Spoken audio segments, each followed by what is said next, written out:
Hi everyone, welcome to the channel. I hope that you are all well. Right, I am all set up to color in Circle of Life. I've been wanting to really get into this book, and it's also going to tick off a few of my checklist challenge things that I've got going. So as you know, I decided that this year I was going to participate in Color and Chat with Sammie's checklist challenge for 2023 to 2024. And if I bring out my creative companion and just flip you through to my checklist, which is here, I have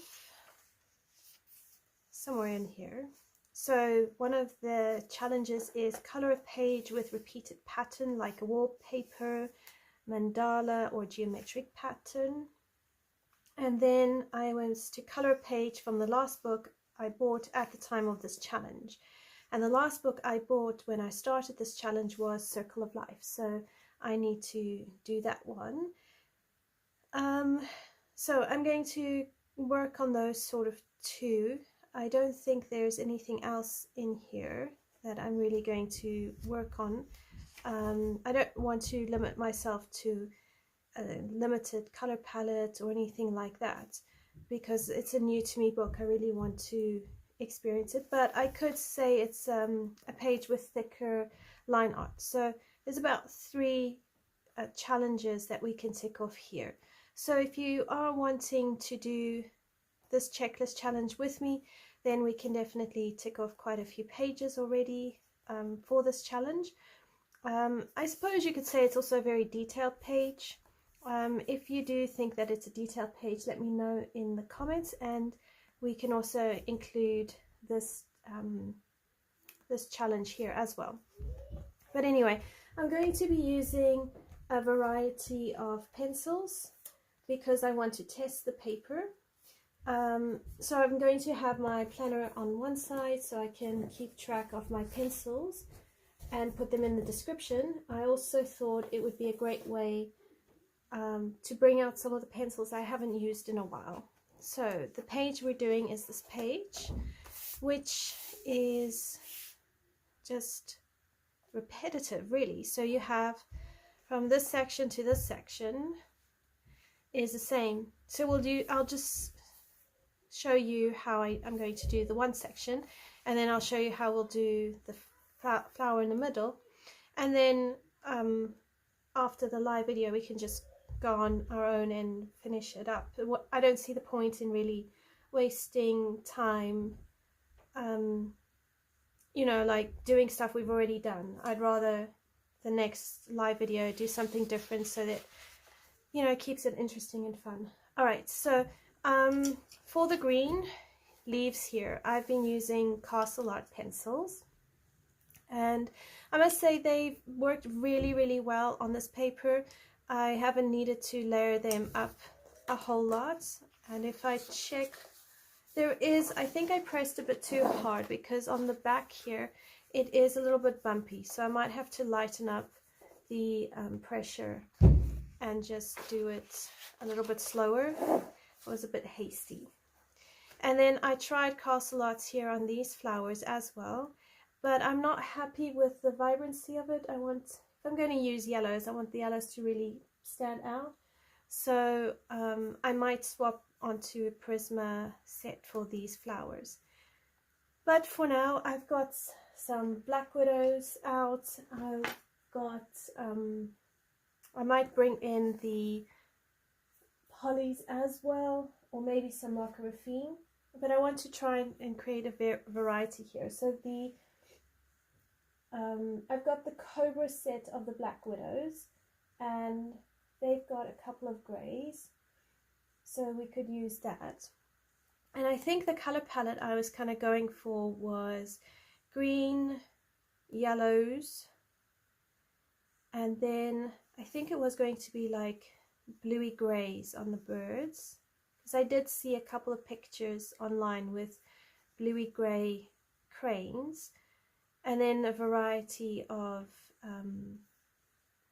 what do you call it, leaves, and then maybe we do like a soft purple, or like a bluish tinged purple, so it kind of ties in with those. So all right, let me have a look here and see what we can do. So if we use the black widows and go for maybe a tulip, a grape, maybe a space. So when I first got these black widows, I actually got them for my one son, and then he's kind of like decided he's not interested in them anymore. So tag, Mom, it's yours now. So that's why they're not in a very special case. So I'm going to get out the tulip. That will be my lightest color. Maybe mix that in with a Prisma white, actually. So we'll do the tulip, then I'm going to bring out a grape. I apologize for any noise. My kids are being put to bed. And then I wanted the space, which is quite dark. So my son really loved the black widows when he did use them. So that quite a few of the pencils are really quite small. All right, there it is. There's the space. Okay. So we can put these up to one side. And I'll get a white at some point. All right, so I'm going to come here to these flowers here. And I think what I'm going to do is I'll do the tips white or very light. So this is the tulip, and I'm going to zoom you in so you can actually see so much better. So hold on while I zoom you right in. There we go. All right, so using the tulip, as always, I've got a protective page behind.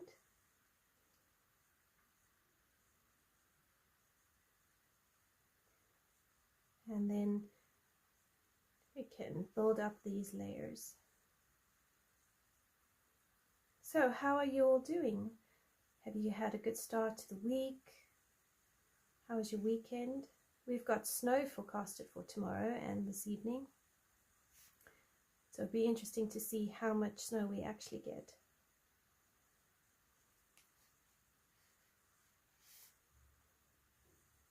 Sometimes it will say snow and then we don't get anything except rain.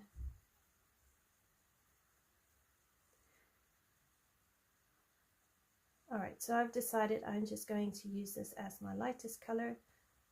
And we're just going to build up the color slowly because I don't want to create bumpy pages. I think because I use Prismas a lot, the Prismas are softer, so I get more color quicker. Whereas with Castle Arts and Black Widows, you kind of have to approach them more with gentle layers. Okay, so now if I go for my grape, and I'm just going to come along the edges here. I don't want to really go over the whole petal.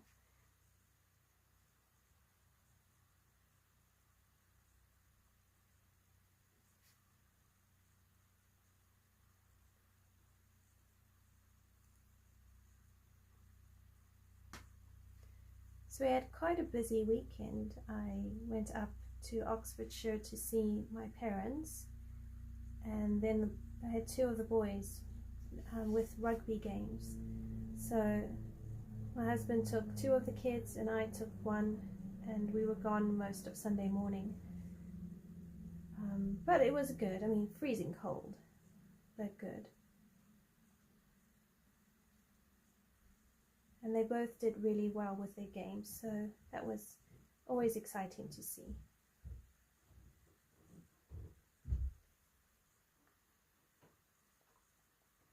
Alright, so now I'm going to blend that out again with my tulip. I'm just going over it. I don't have to go to the edges because I do want a slightly lighter portion kind of sticking out. And this is how I would do castle arts as well, which I'll show you shortly. I think if I bring in some like a muted green here, it will work quite well. Because I don't want all the leaves to be the same color.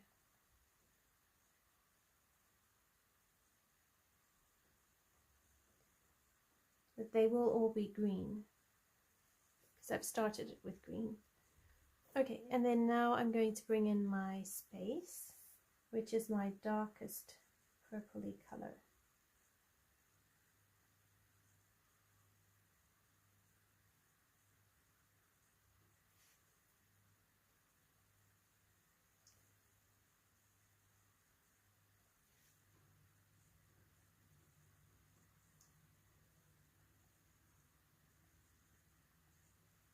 Yeah, the Circle of Life definitely does have thick black lines.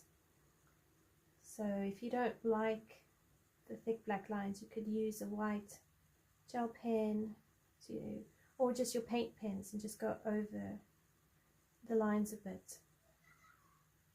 But I think I'm just going to leave them. Alright, so now I'm going to just come over and blend that out with my grape. And it's just going to add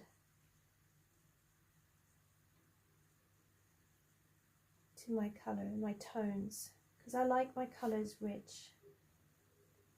I like to always push it.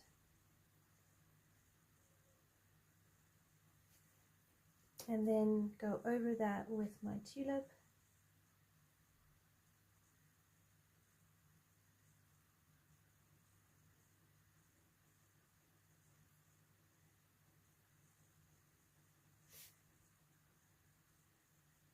Alright, so I'm finding that the monarch, not the monarchs, the black widows, they work relatively okay. I mean, it's not damaging the paper. I think this paper is relatively thickish, so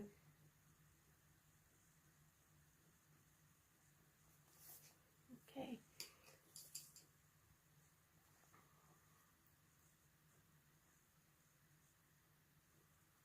Right, so let's have a look for greens. There's a forest green here in the Black Widow, which we could possibly blend into some Cobra. So that will be a like a yellow ochre type color into a green.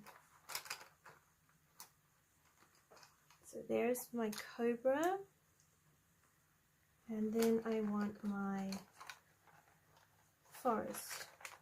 The only thing I don't like with the Black Widows is the black pencil, blackness of the pencil makes it quite tricky to see which colors are what.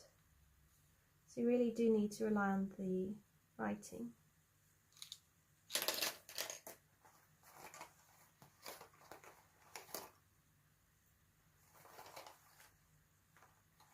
Ah, there it is.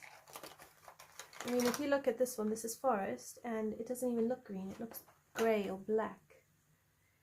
Okay, so I'm going to bring in first the Cobra, which is that like greeny mustardy kind of thing going on here. And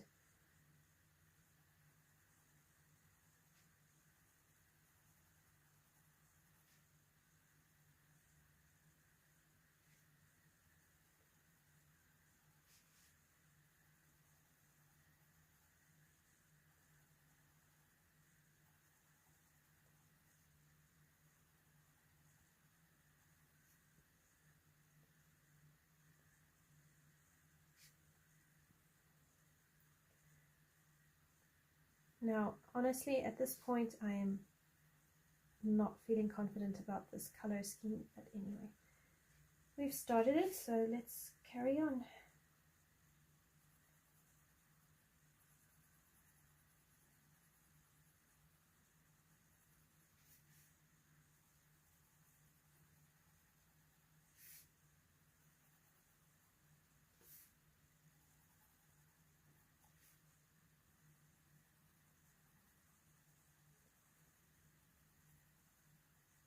So when I think of my color wheel, I'm aware that yellow and green are analogous, they're right next to each other, and purple is contrasting.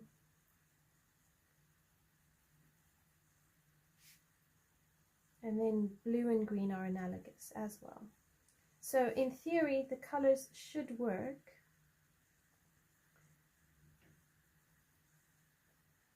But I won't add any red, because if I add red, then I have all the colors of the rainbow, and I think that would be a bit too much. Now these bits here, I'm going to leave different colors, so they'll branch off differently. Alright, so let's bring in the forest.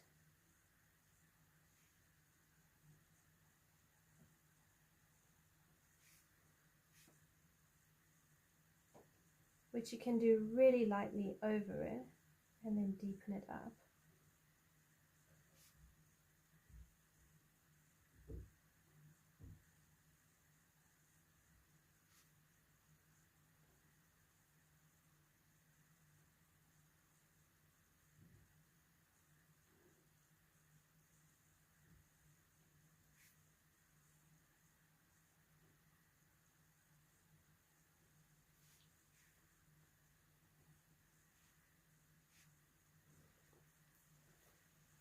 And when you add the green, it just looks a little yellow.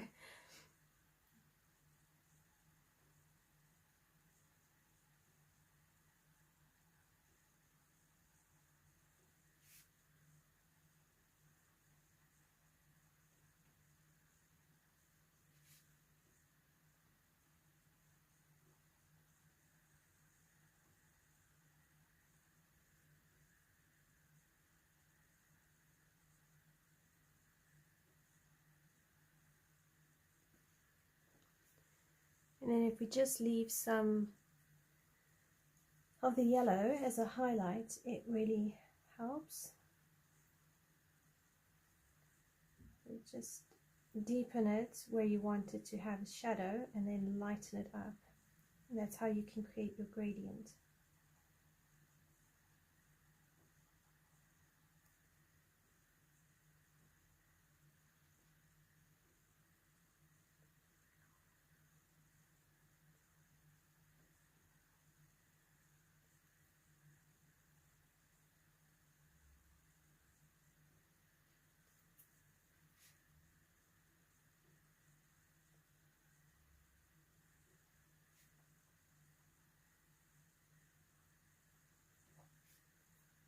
Alright, and if we come over that again with the cobra,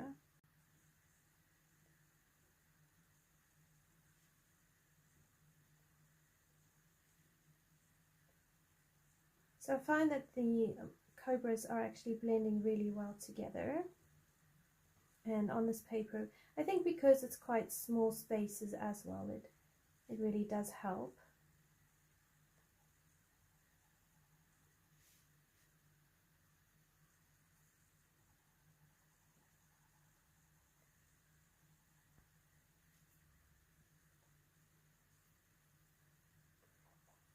Right, so then here with the forest,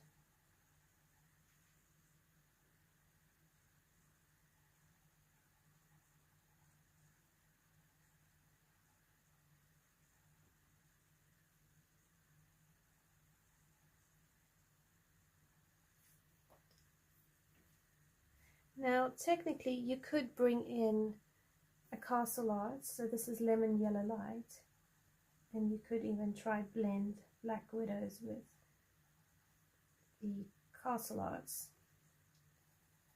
if you wanted to have a bit of a brighter yellow. So that is an option. Because they're wax based, they should in theory work well into each other. So if I bring in the forest,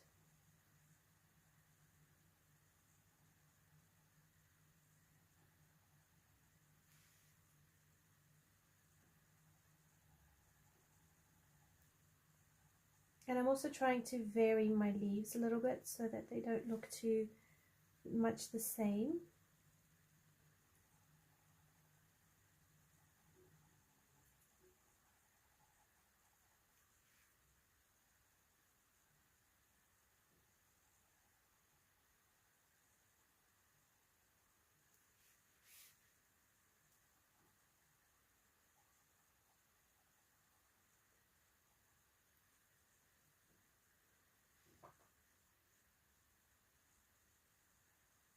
So what are your coloring plans for this month? Have you got anything exciting planned? Any new books that you are wanting to get or get started in? I just recently, yesterday, I saw somebody selling one of the older Clara Markova books. So I decided I would get that one secondhand. I think it's a Fairy Touch of Magic. It's pretty much brand new. And I thought, yeah, they will always be expensive. I mean, there's no way of getting around the cost of Clara Markova books. People spend really good money to get them either brand new or resell them because they need to make back the money that they spent on them.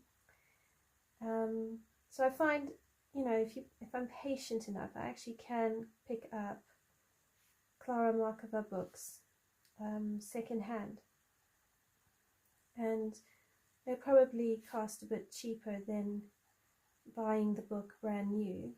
And also by this time some of her older books are actually not available anymore, so I'm excited to get that book. I had a look at one of the flip throughs and I thought actually it really is very sweet, and I do like her style. I've always liked her style. I just need to prioritize spending more time coloring in it. Okay, so it's not looking too bad actually. I think because we're adding the green, so we've got a slightly different greeny yellow combination going on here. And we're just gonna work our way up, and then on all these little bits sticking up, at the end we can add glitter to it. I mean, who doesn't love good glitter? Okay, so here we're gonna do dark.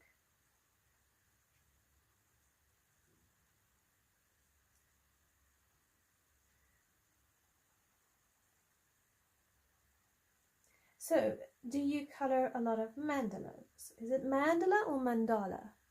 And if so, what mediums do you like to use? Do you, what is appealing to you about mandalas? This is my first mandala. No, it's not really my thing really. And so I'm curious to see how it's going to actually turn out. My mom's just recently gotten into Celtic knots with her sewing. She does quilting, but she doesn't want to do mandalas. So I always get curious, you know, what is the thing about mandalas that really attracts people to it?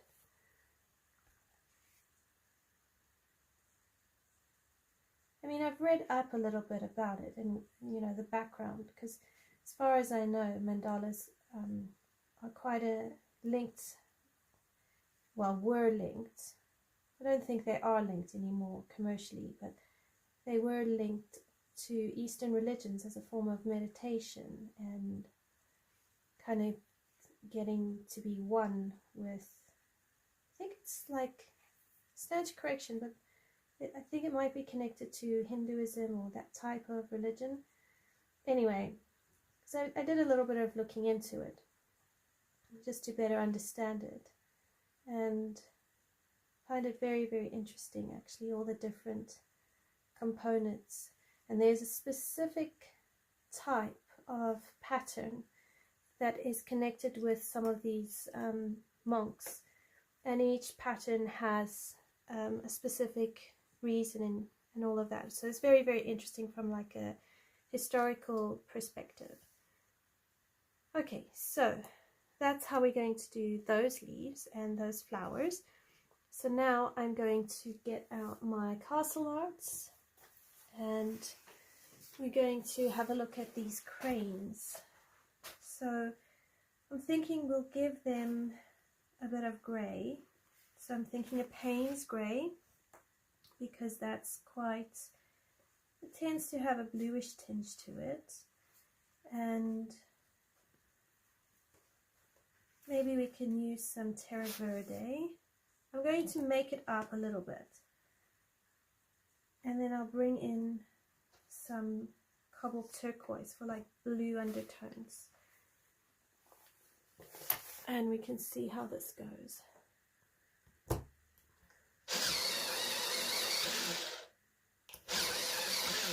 So just sharpen up my pencils a little bit.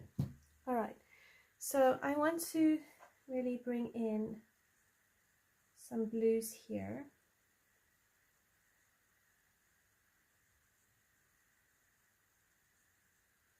This is going to be a bit of an undertone.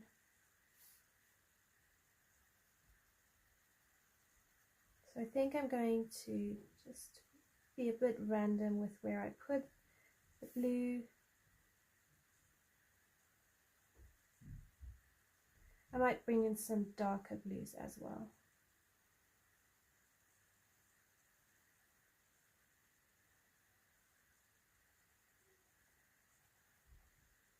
I'm not really worrying about lighting on this because honestly, I don't know how you're supposed to color a mandala.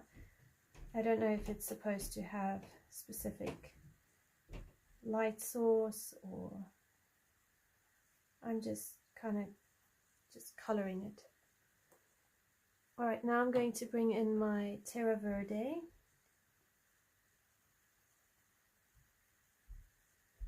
And I'm just going to kind of go between my blue.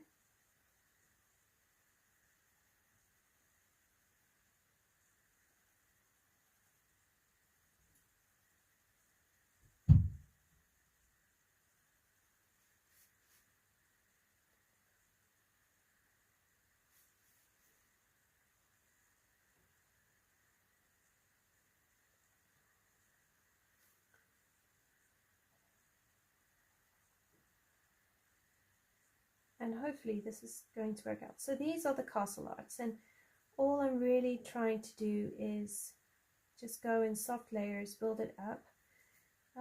It came to my attention just recently that not everyone actually knows how to work with castle arts.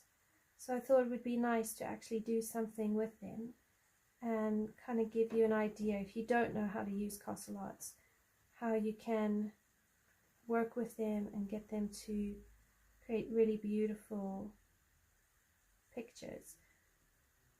Right, so over here on there. And the thing with castle arts really is just layers. Alright, so now I'm coming in with my Payne's grey.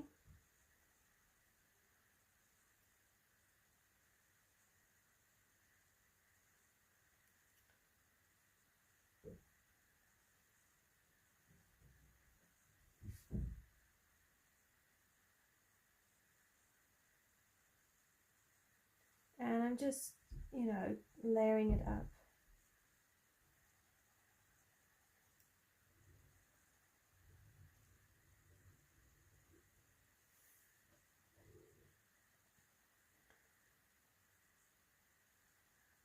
They're beautiful pencils, castle arts. If you get them on the right paper, they really can do so much. And they have a lot of potential for budget pencils. They really do.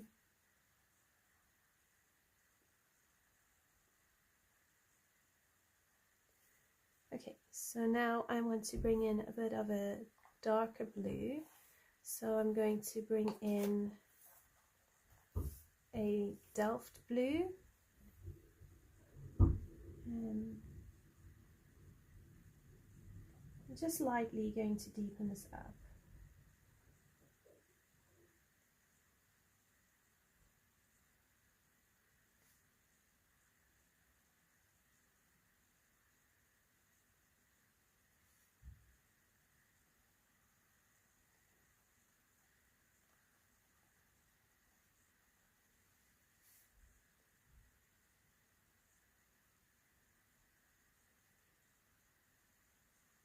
Kind of more in the deeper shadows is where I just want to put this,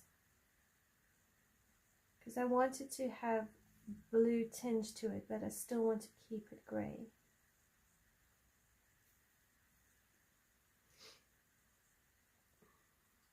Okay, so now come back in with my Payne's grey.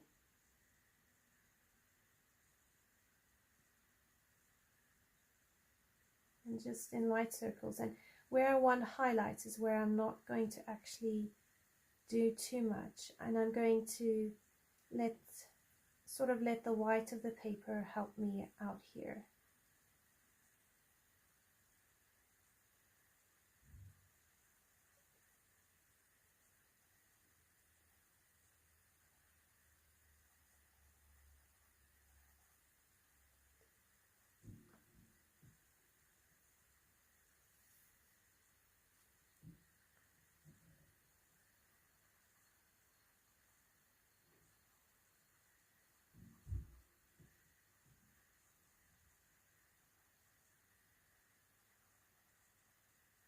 So it's really just a layering process. I loved using my castle arts. They really taught me how to layer, how to get the most out of my set by layering. So I suppose in a way you could say they're slightly similar to polys, because polys you also need to layer. Hi Carly, how are you? I hope that your lunch is delicious. So back to the cobalt turquoise, just to lighten stuff up. And if you look at nature, when certain feathers touch sunlight, they'll actually have a sheen to them. So they might have a bit more blue or purple, especially if you look at ravens or crows or even rooks, jackdaws. You'll see they have like this sort of shine and glimmer. So sometimes you get purple hues and dark blue hues and that sort of thing, and it's really, so that's what I'm also trying to do here, is just create a bit of variety in the feathers.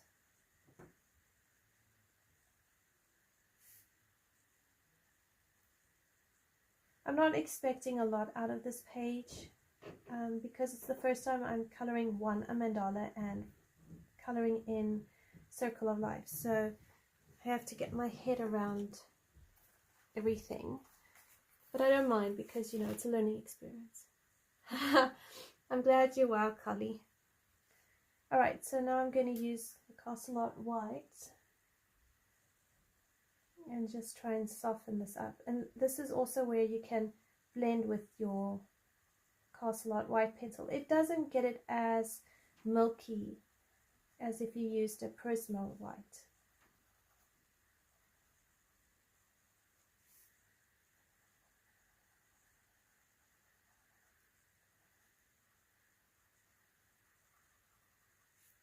But it does the job. I think I got Prismas more because I liked the white pencil, the way it blended. It really, really blended beautifully. So that was one of my motivations for getting the Prisma set. And then I found with shadows in Castle Arts, if you use the mulberry, it works really, really well to create shadows. So that's what I'm using here, just to create some shadows.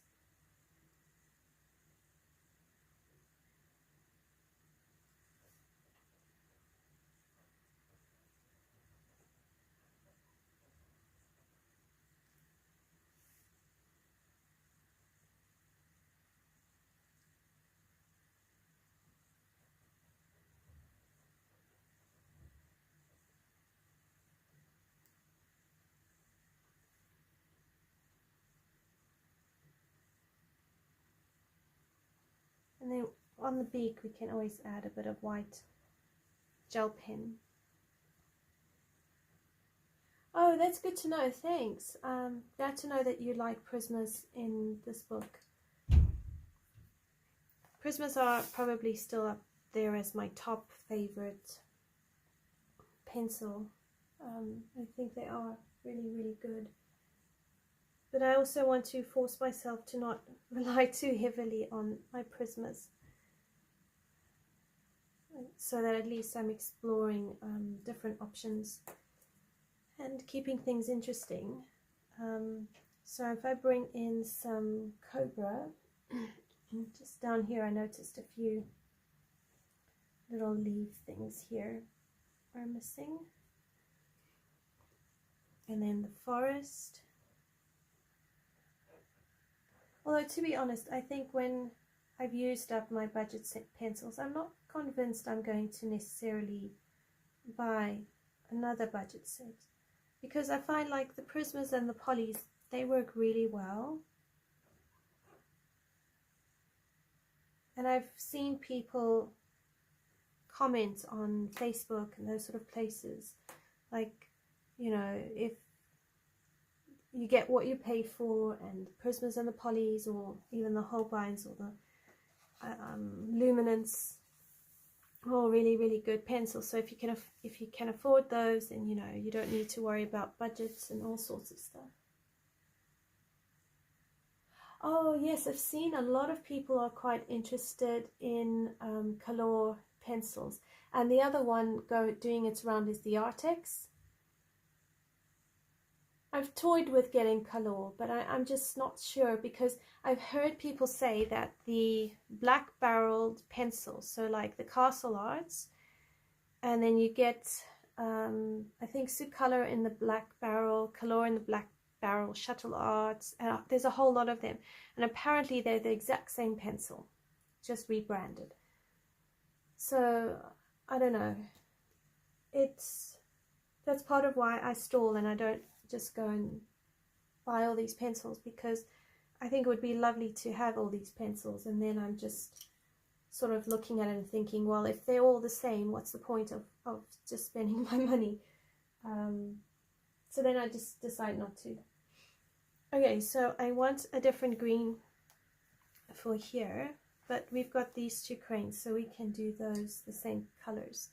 So if I bring this down a bit more, and then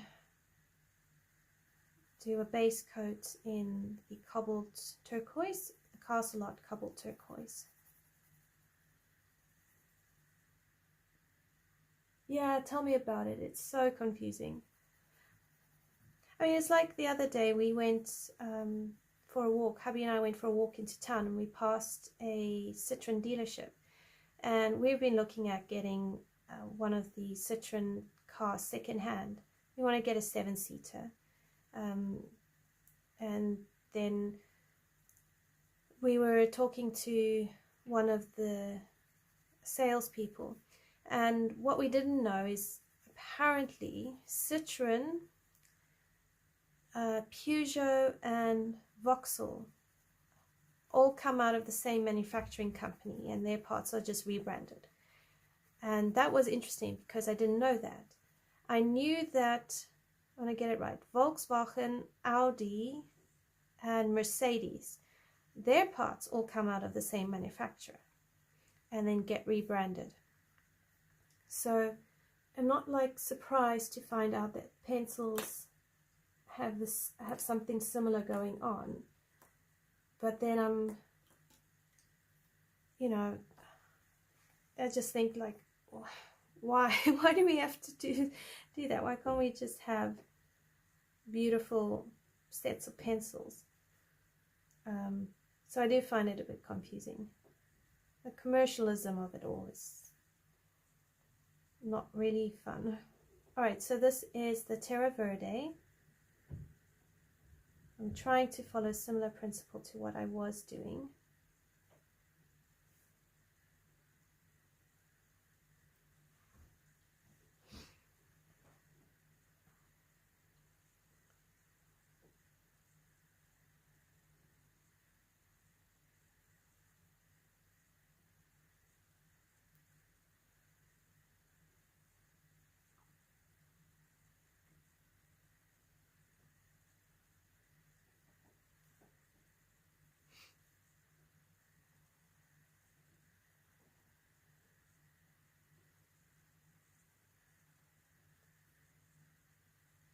I think what I like with this book is you don't have to really worry about realism.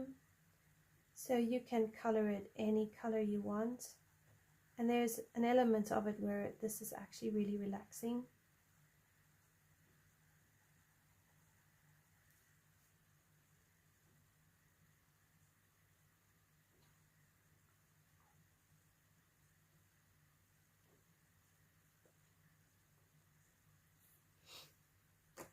Okay, so now I'm going to go for my Delft blue. I'll just give it a bit of a sharpen so I've got a better point. Yes, I can't wait for her new book as well. I saw, I think it's Shell's Colouring. She's done a picture from the new book. And there's, I think a couple of people have already received sort of like, I think to do a review on it on their channel. And it looks really, really good. So I am looking forward to that. But I'll order it next month once it's come out.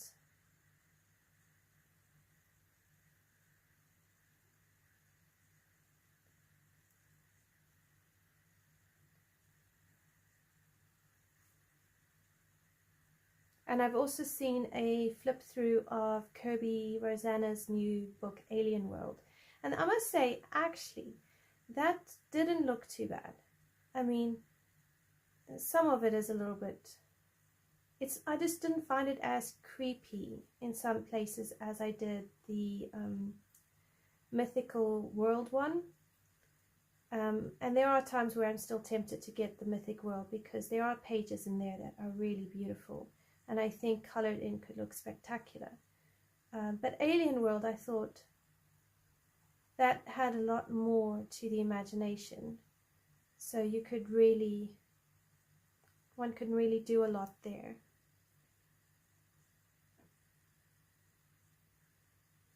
Yes, I think Shell's Colouring did, I don't remember if it was a colour along, but I know she did do, I think, a Get to Know Me tag, and she was colouring in it. And I saw her finished page on Instagram. So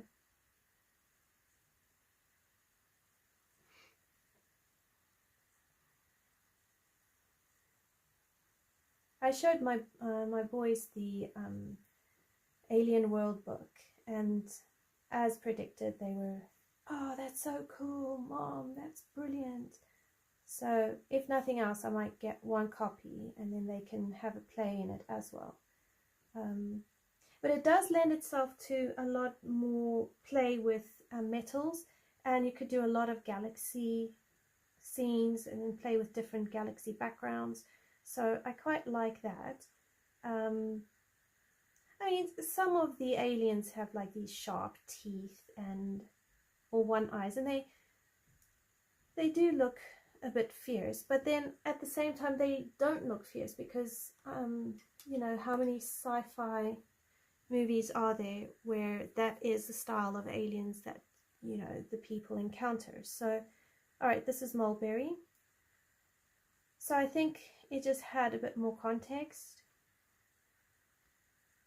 And then who was it, My Colorful Country Life, she's got a beautiful page because she also got Alien World, I think, sent to do a review and just help advertise the book, or however it works. And her page is spectacular. I really liked it. So I thought she did a really good job. And I mean, this one was more like an ocean scene, and you've got the animal in the ocean. But she did such a good job. So that's also worth having a look in her What I Colored in February video, I think it is. Cool, you do that. Hi Leslie, how are you? So I'm almost finding that I prefer these blue cranes more to my grey cranes. So I'm going to go and see if I can fix my grey cranes. Because I like this one more. It's a lot more, it's a bit more vibrant, and I like that. So I'm using the white pencil. I'm just trying to blend this out a little bit.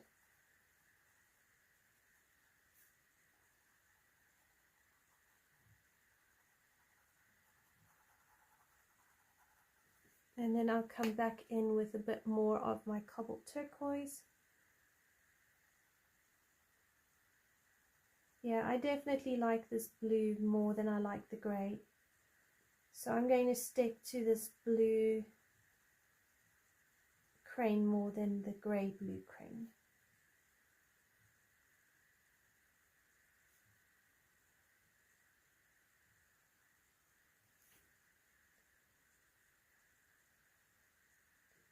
Yeah, these castle arts are working quite okay. I mean, I don't have to work too hard to get them to blend. Alright, so I want to keep these, and then I'm going to hide my greys.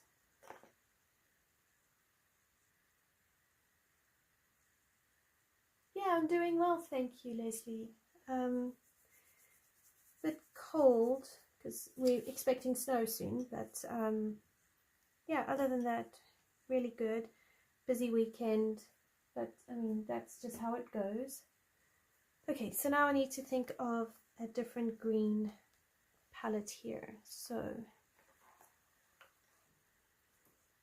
I flip to, so I have my swatch book out as well, and I can flip between those.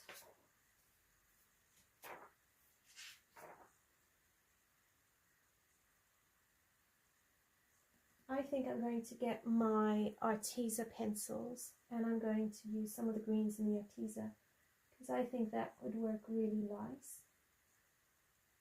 We could have like a pear green with a matcha green. I think that could look really nice.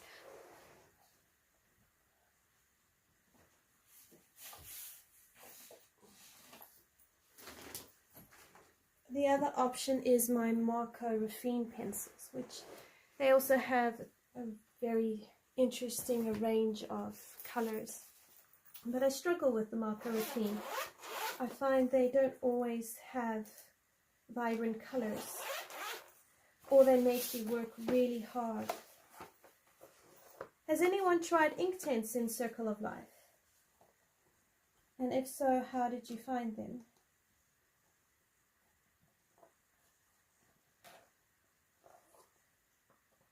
So I want moss green and matcha green.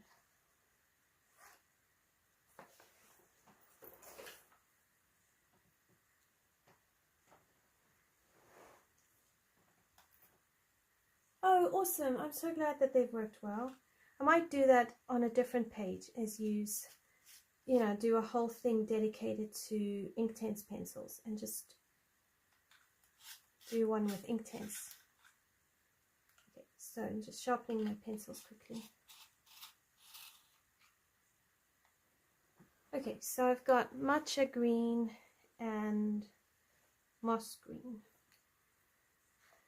So I'm going to lay down my matcha green first.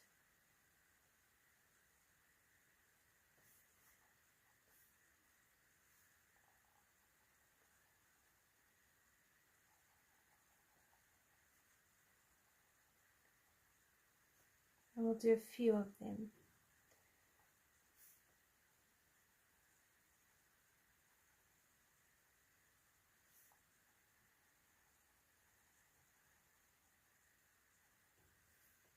So generally the idea is to test your colors on a swatch page first before coloring in your book.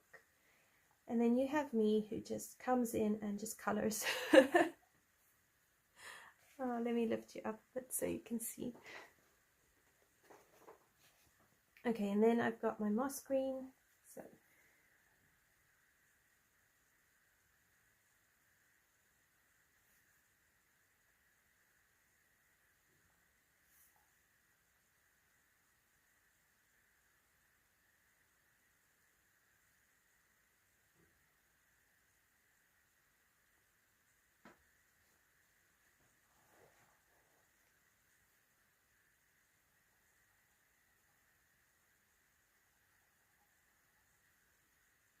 Right, so it needs something to darken it up.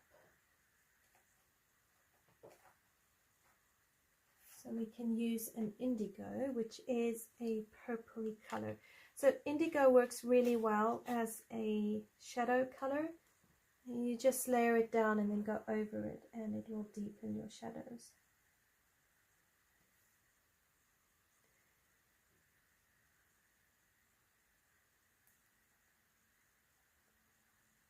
Or in this case, just turn them very, very bright.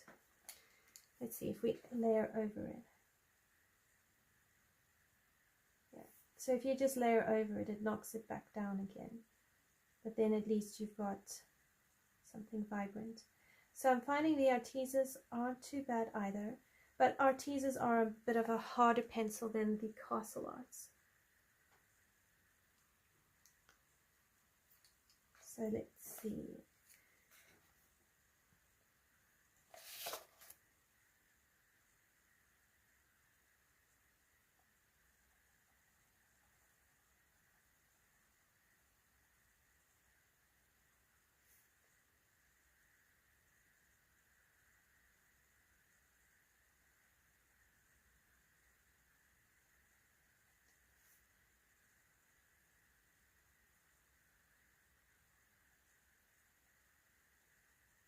And again, I'm still trying to vary my leaves so that they don't look all the same and look dull and boring. So then the indigo goes over, and then I'll go over that again with the moss.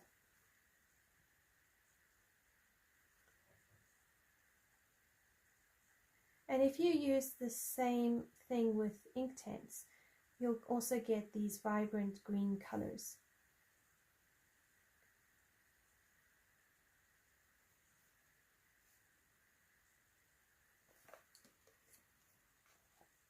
And then over that again with the moss, and then you can do it as many times as you want to get the value or the tone you're looking for. I'm more worried about damaging the back of the page than I am the tone right now. So this is slightly similar to these leaves, but it's not 100% the same. And then I think here we'll use like yellow or orange.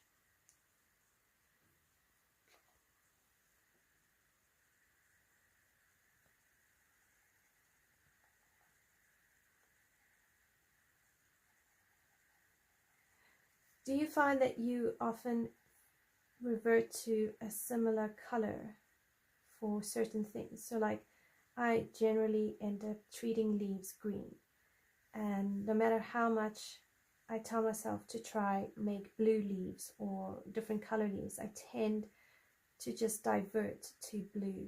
I'm not blue, sorry, green, or like a blue background. Do you have a color that you revert to quite or default to quite a lot?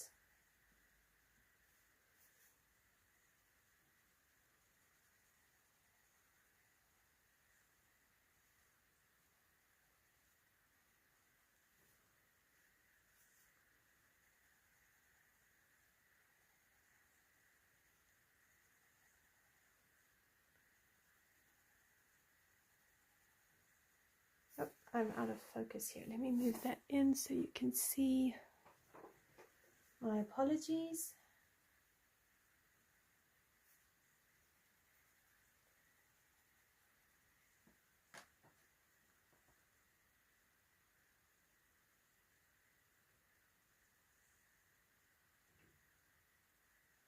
Oh, that's really cool. It's amazing how we always, so many of us, default to what we see in nature. Or sometimes I'll go for a nature walk and I might see grey. You know, you get some of those leaves where they're grey and then they'll have maybe a dark green line going down them, or maybe they're more yellow, which actually we could have done more yellow. And I'll make a mental note and I'll tell myself, okay, write it down or remember that for another day. And then the next thing I do is sit down, find myself coloring leaves, and I color them green. Everything I noted when I went for my walk has just totally disappeared out of my mind, and that's it. I do like autumnal leaves. I need to practice that a bit more.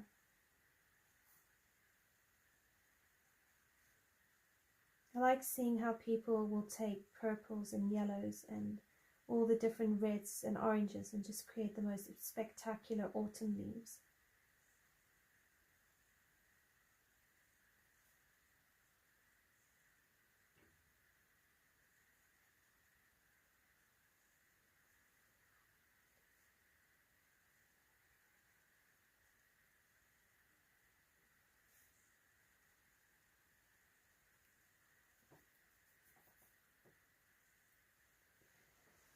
Yes, yes, chartreuse is a lovely color. I quite like the, is it this grey-green light or sap green light? Well, it's one of those ones. That's also a really nice color.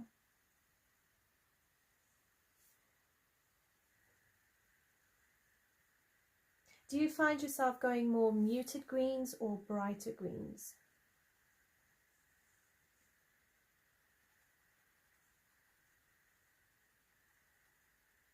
I find I tend to go brighter greens.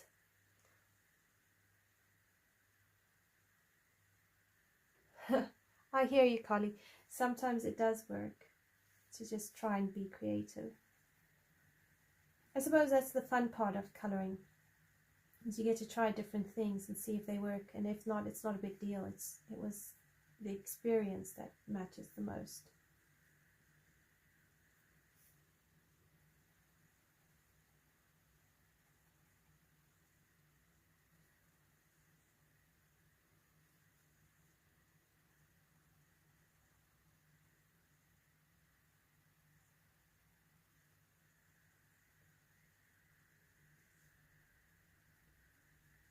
This is actually a really nice book because you can use quite a lot of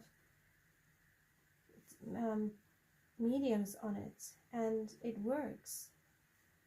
I really do like that. There's a lot of variety that you've got. What about Neocolor 2s? Has anyone tried Neocolor 2s in this particular book?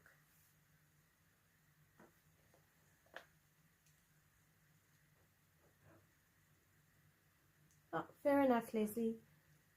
I suppose balancing the page is also important. So this is the indigo.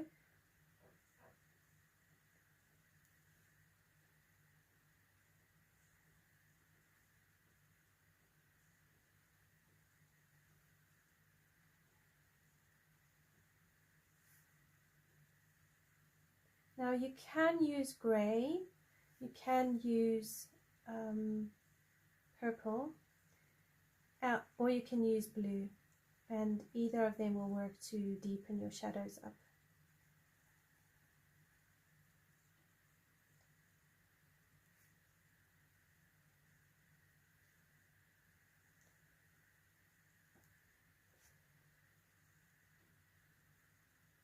Oh, okay, that's handy to know, colouring with K.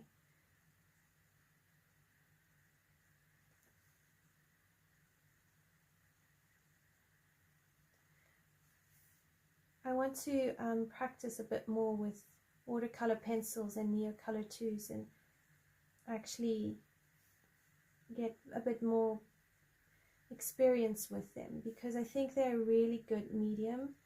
And I've been watching a watercolor channel, and this lady, she is a watercolor artist, self-taught, and she does realism art, but she also breaks down some of the techniques behind watercolor and even watercolor pencils.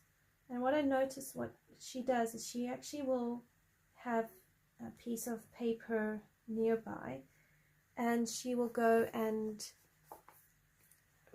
scratch or, you know, color a swatch on a piece of paper and then use water pen and activate it that way, and then apply the layers. So I'm going back to my moss color, and I watched her use watercolor pencils to create this super realistic portrait. It's absolutely phenomenal how she just layered everything. And then she did another video. She did a picture of, I think it was a hummingbird, and she used Albert Dürer pencils.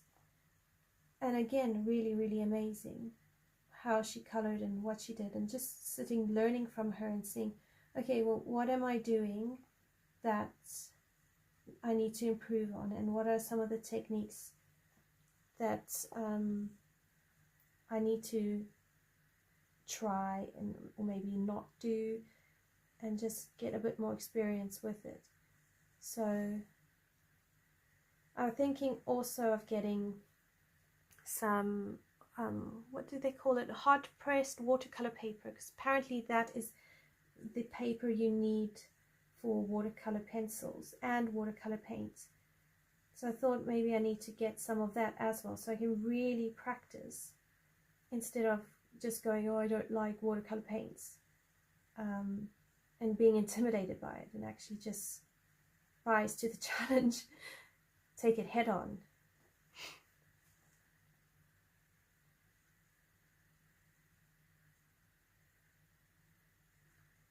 Near Color 2 is a water-soluble crayon. Now, as far as I understand, it's oil-based crayon, not wax-based. I have seen a few things on that, but I need to confirm that for you. So it's more water-soluble crayon.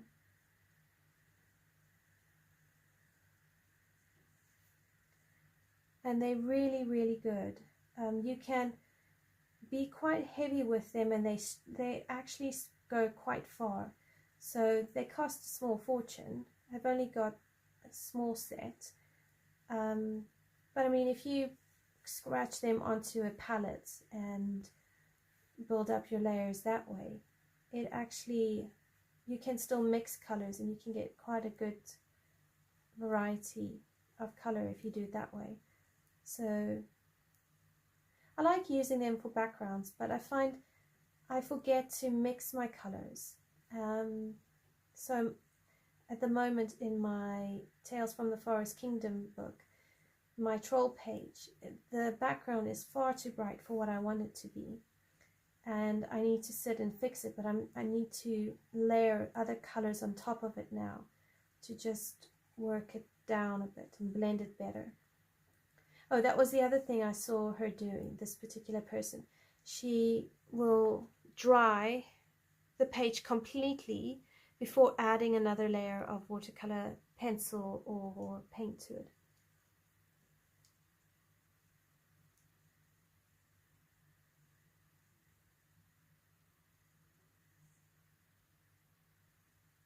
Oh, that's really good to know, Leslie. I must go have a look at Jennifer's channel as well and see what she does. Metallic watercolor, doesn't that just give like a glittery sheen to what do you call it, to the page? Because you get pearl effects as well, which I also think are quite shiny, but I can't tell the difference between the metallic watercolor paints and the pearl effects because they look very similar to me. Right, so now I want to bring in some orange. So I'm going to use a Black Widow nugget with some Black Widow rattlesnake. And I'm going to put them in here because I need a bit more of this orange and yellow. And I think in here would look really well. But if you don't want to shade these in, you could just put a little bit down and then you can sprinkle glitter on top. Or you could use a glitter gel pen.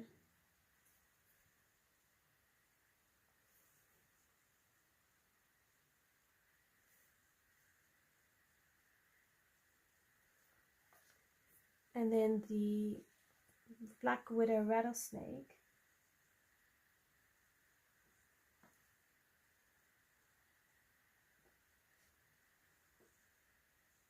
No, Cully, I haven't used Tombows.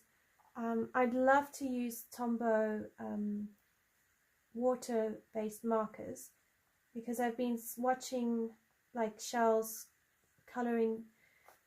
Is it Shell's coloring journey? She does a lot with Tombows, and I've seen other people use Tombows as a base on their pages, and because they're water-based, it doesn't leak through or bleed through, and I really like that, because I find with creating a base, it does help speed up the coloring. But when I looked at the cost of the Tombow brush markers, I was like, okay, I'm gonna have to save up for those.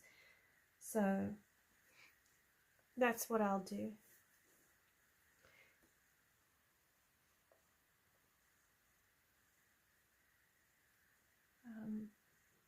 Here it is.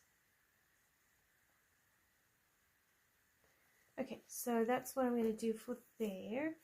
And then I don't know whether to do a background, because it's so busy. Do you do a background for a mandala, or do you leave it? I honestly have no idea. And then here in the middle here, so I'm going to zoom you out just a touch. So if you look here, this is going to be a whole different section.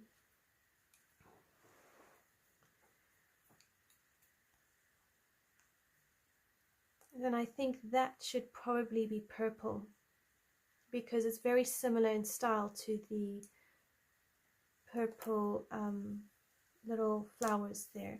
So I think we'll do that purple, but I might get my prismas for that, because I'd like to test the prismas and see how they handle it. So I think this whole section here, I'm going to use a Prisma color palette, and then this section will be the same. So yeah, we're almost done with one section, and then we'll do a nice maybe a dark brown center here, and then we'll do orange to yellow. So kind of like what we have in the over here, we'll do the same colors here, but I might use prismas for that, because they really are lovely. Or maybe use polys. So I literally have taken down every single set of pencils I've got, and I am surrounded by pencils. It's really, really hilarious.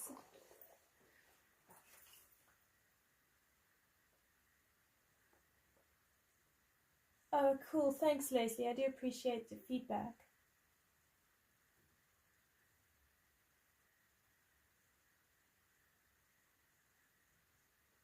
Okay, cool. Thanks, Collie. It's good to know that you've done both a background before and not a background. So if you're all saying not to do a background, then I'm going to leave it and not do a background. But I am going to get out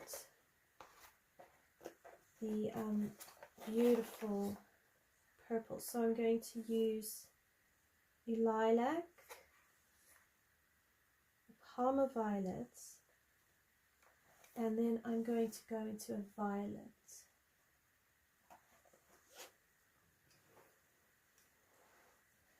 I just need to sharpen two of them up. And let's see. And then the center we'll use the polychromos and see how they work.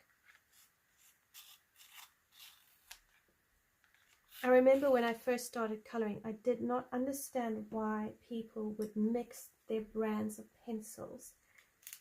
And I needed about 3 years to learn that mixing your pencils helps you achieve the very effect that you're after. Okay, so I'm going to bring in my lilac, and I will also use a white pencil to bring in highlights.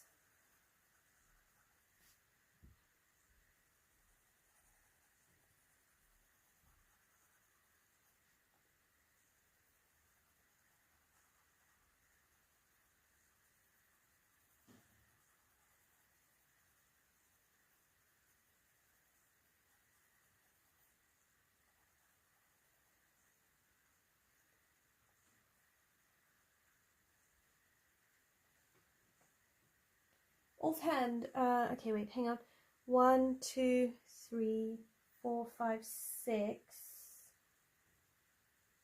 7.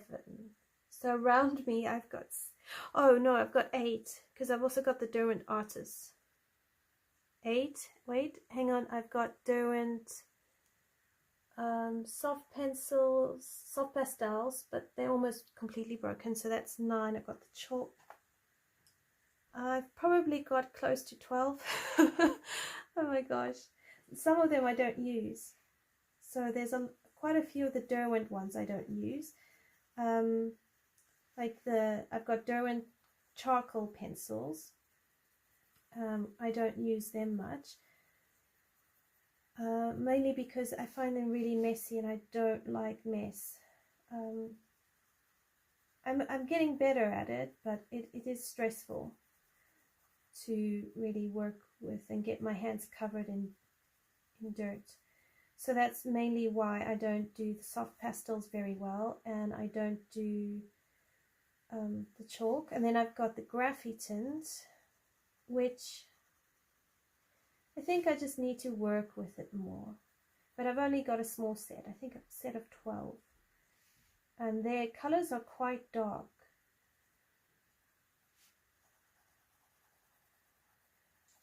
And then I've got the Derwent Artists, but I find that they're really hard. And the color isn't as bright as the Polys or even the Castle Arts.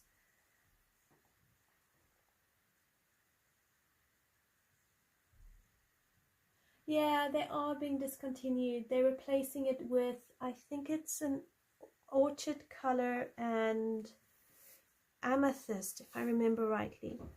And apparently the reason is because the mineral or whatever they put inside the lilac and the lavender, it's hard to come by now.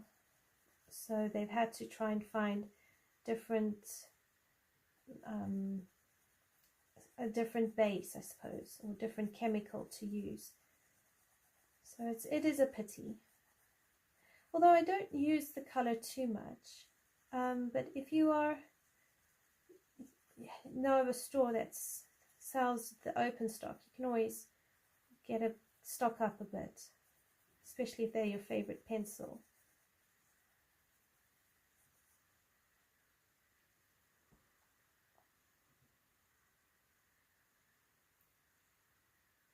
Oh wow, that's awesome, Leslie. I do have the round brute funas, but the way they are numbered irritates me, and I find that they've got just too many colors. But they are quite a nice budget oil pencil. Okay, so now I'm going to bring in my Parma Violet.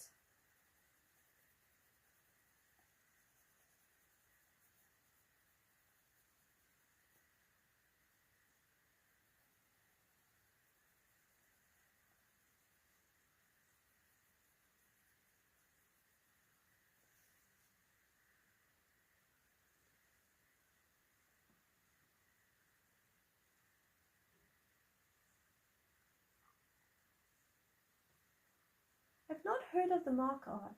What are they like?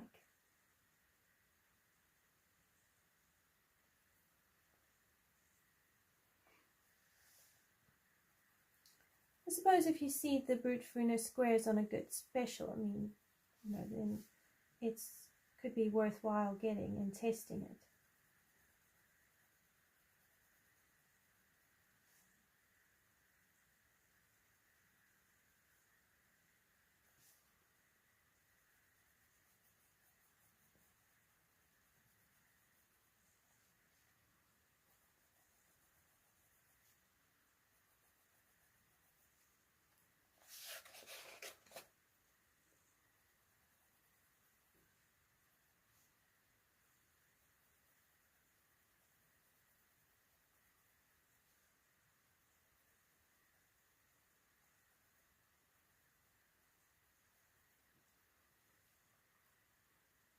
Oh, I see. Okay, then I'm coming in with violet.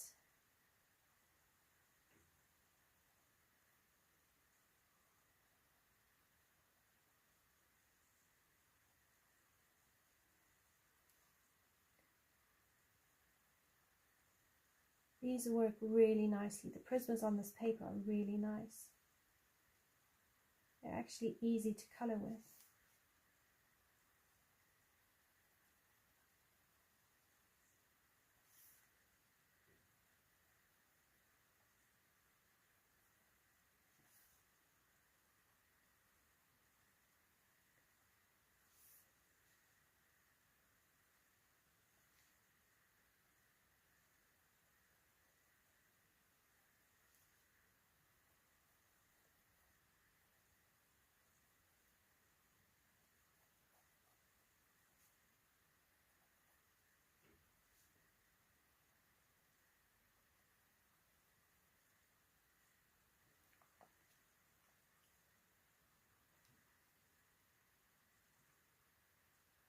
Oh, interesting. I've not tried the Brut Funo Max. Oh, is that the Brut Funo macaroons? Is that the ones you're referring to? This is the lilac again.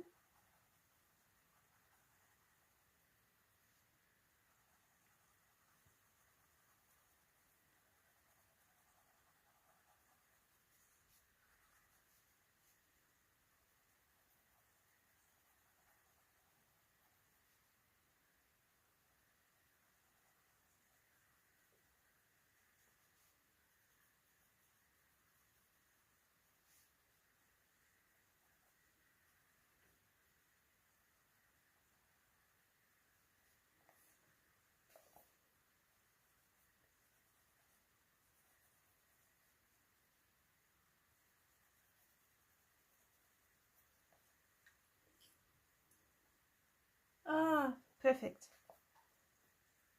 All right, then I'm coming back in with Prisma Palmer Violet. And then the violet in here. And then I want my white pencil, which I've hidden somewhere in here. So, there we go.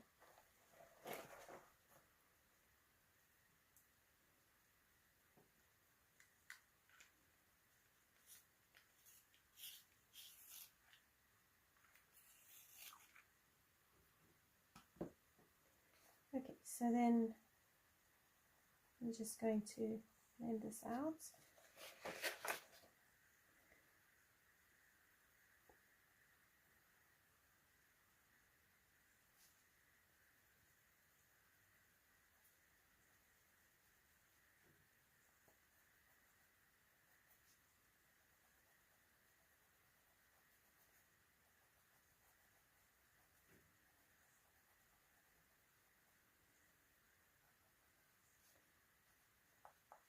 What about white gel pens? Have you found a gel pen that you really, really enjoy? Because I've tried Posca, the white Posca pen, which isn't too bad. I've tried Uniball Signo pen, and I've tried Sakura Jelly Roll. And I'm in two minds about going back to the Uniball Signo pen, because I like the fact that I can scratch off any white paint that I don't want, whereas the Sakura Jelly Roll, unless I'm really quick about it, once it's on, it's on. Right, back to my violet.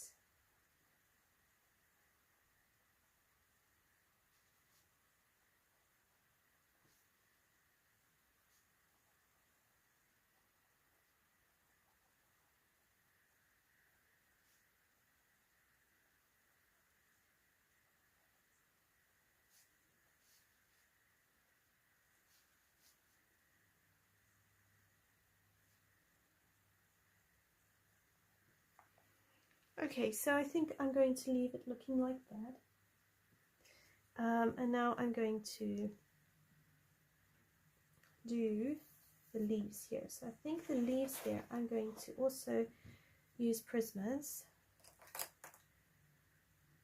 And I'm going to use the Sap Green Light, because I really like that color, with a Prussian Green, because I don't use Prussian Green very much.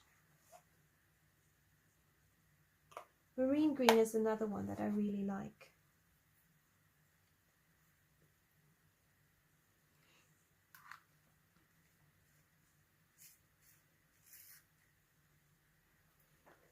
Okay, so let's see.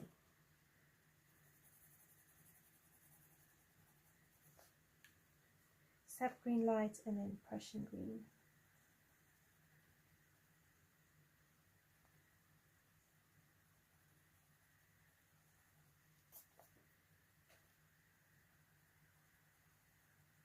You could probably even use Prussian green with grey green light and it would look really nice.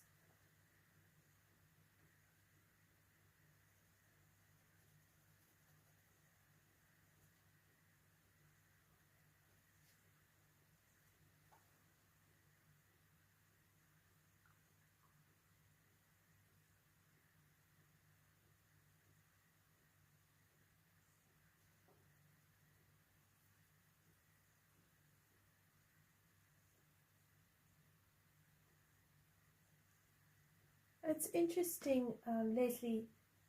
I agree with you about the Sakura because they do come out really, really well, whereas the Uniball Signo tends to be a bit more scratchy. What do you think of the Thule art? Because I've noticed people quite like the Thule arts paint pens. And then I'm just going over this with a bit of white. I've got one Sakura that skips a lot as well, so hence why I get frustrated with them. I haven't tried the Arteza white pens. Maybe I should give them a try.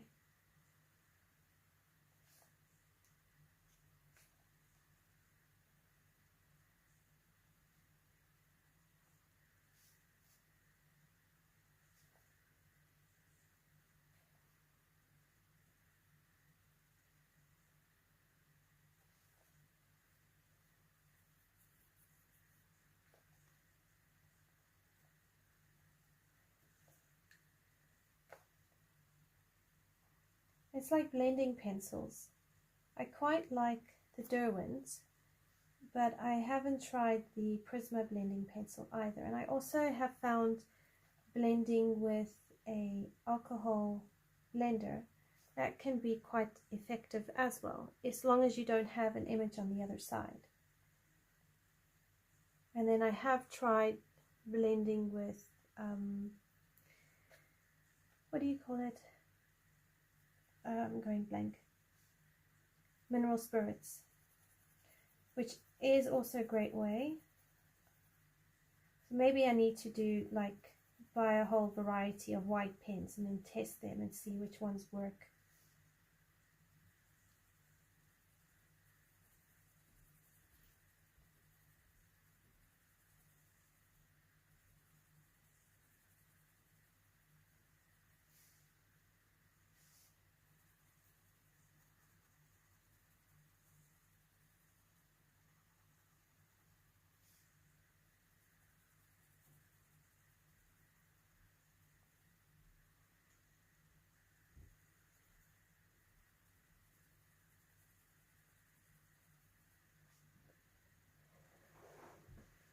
Alright, so I'm just using sap green light here and smearing them up here.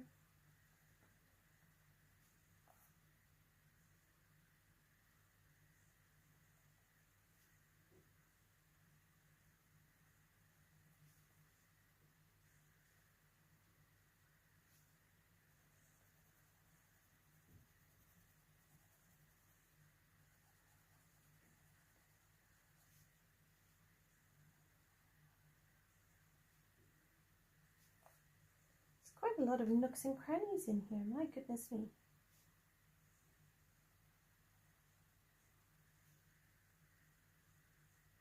You could probably do this in gold as well, or silver.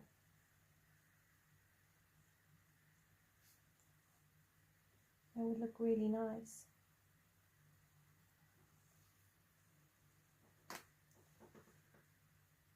Oh yes, I remember seeing that. Sarah Renee's Clark with white pencils. I think she did do a white pen one. I think I might have seen something along those lines. I don't remember if I watched it though. Yes, Cully, it is a definitely, I agree with you, it would be a good video to test all these different pens.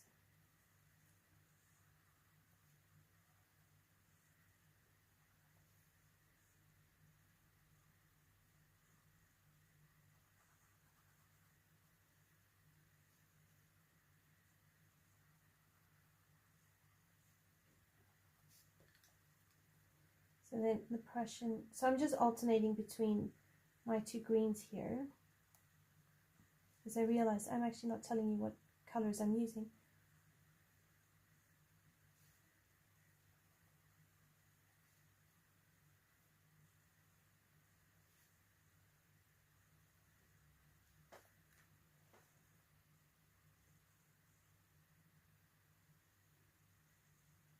Yeah, and Leslie, I have the same thing with the Sakura pens as well. But even I think my Uniball Signo pen, lately I have to do that. But I got irritated with the Uniball pen because at one stage I would put my highlight and then next thing I know it had scratched away to next to nothing, and I didn't necessarily want it always scratching away.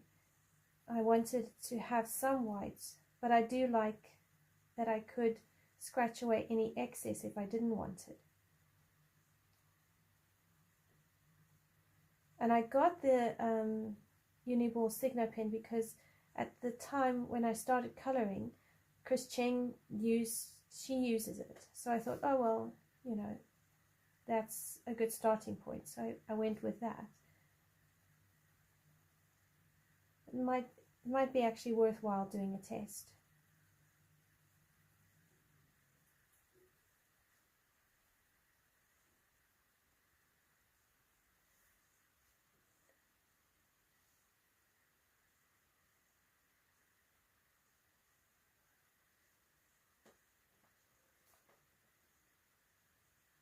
Okay, so now I'm going to use my sap green light. Just blend this out a bit more.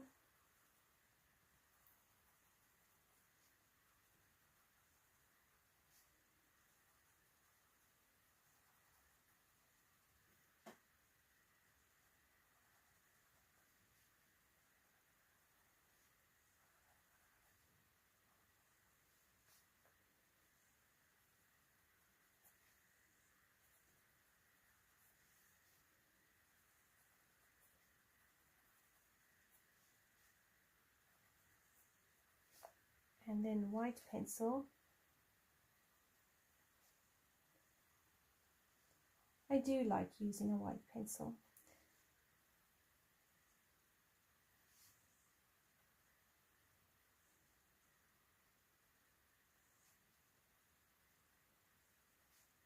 I still find it white pencils are really easy to use.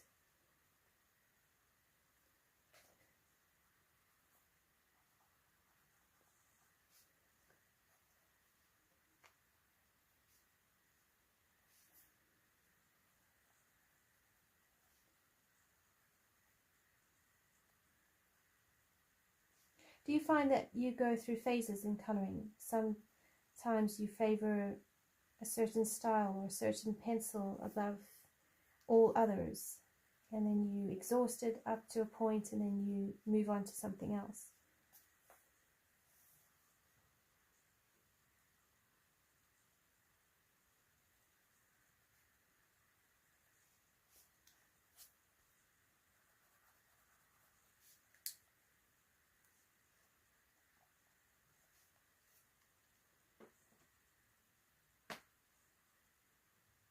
Oh yeah, those color cubes, my goodness. I haven't tried the Caran d'Ache pencils. I've looked at those color cubes. I don't actually even want to know how much they cost. I did look at her color catalog and I thought that could be useful as well. But then I thought, you know, let me first see if I use the color palettes available on Pinterest, and I found I don't use them too much, but those color cubes do look magnificent. Do you use color palettes quite a lot then, Leslie?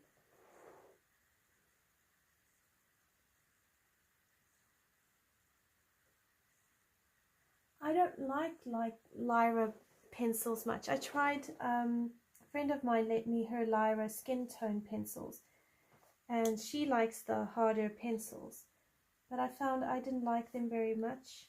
I felt like I was layering for days, and there's only so much patience I have for layering, and then I want something to I just wanted to get on with.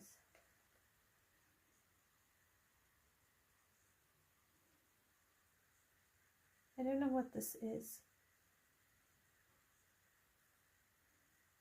Okay, I'll leave it.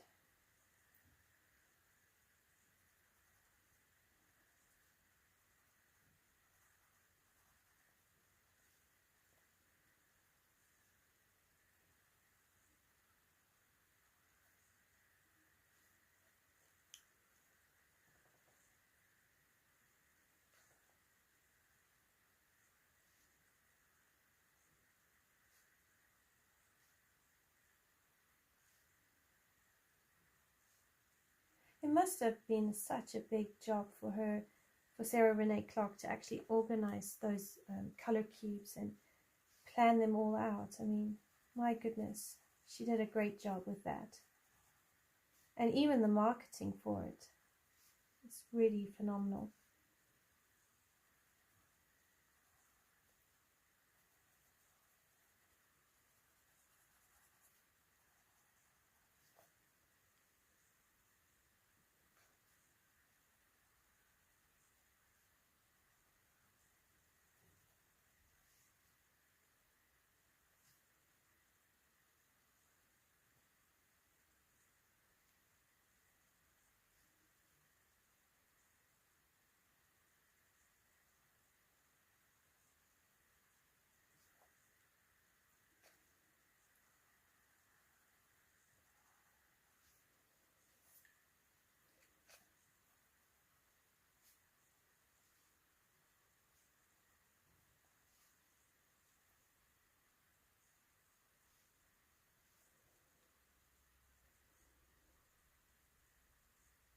So there's quite a lot of greenery going on here. I might do this bit in purple though. So if I bring in the lavender, no, the lilac. And that will also just break up the color a little bit.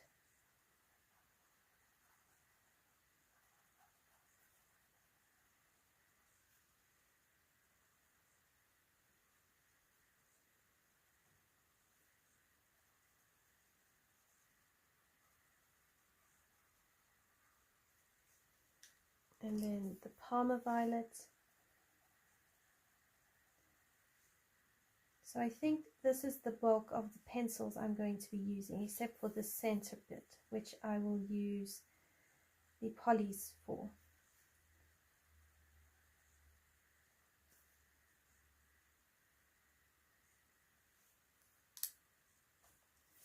And then I've got my violet.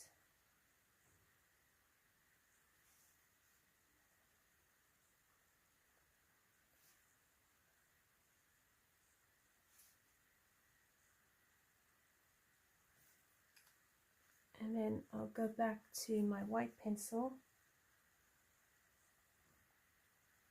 Now I wouldn't mix a light yellow with my purple because that could easily go wrong.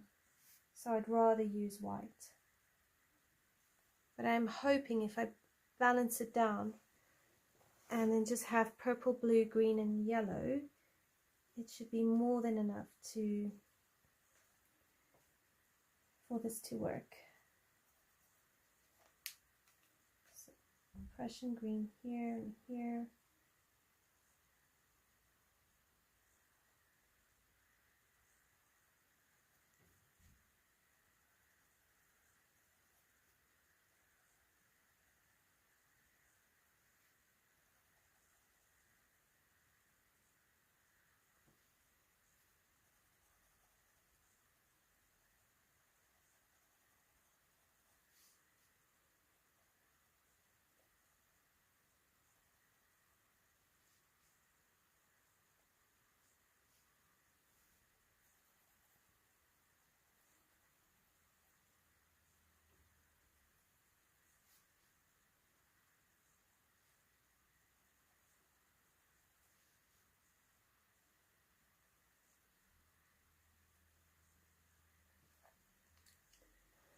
And then I go back to my sap green light.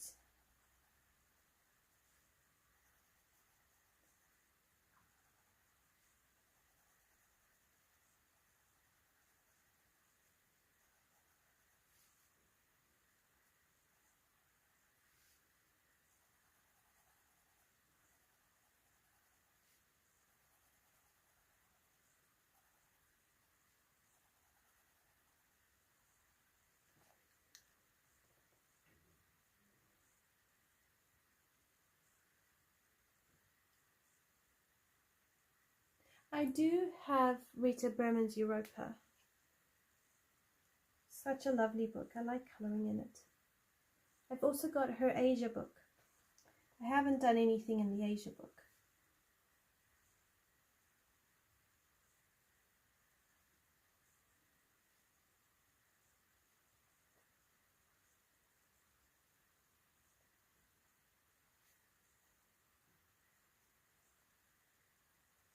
Is there a page you would like to colour in Europa?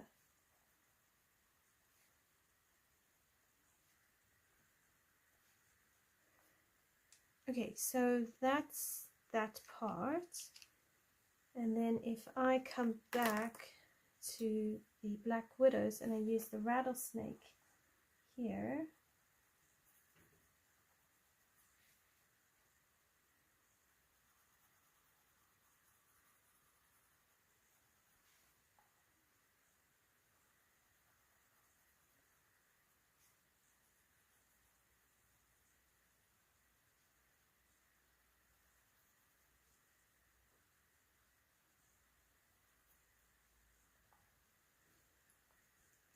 and then I go back to the nugget,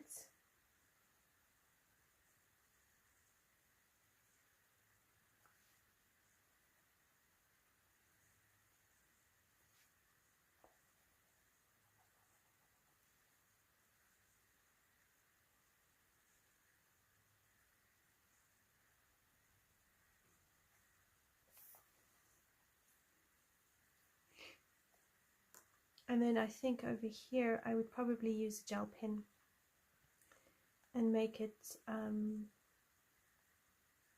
don't know, make it yellow, or you could do them black. Black could work actually.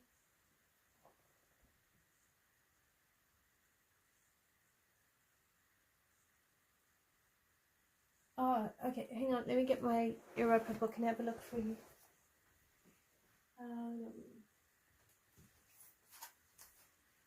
Okay, let me zoom you out a bit.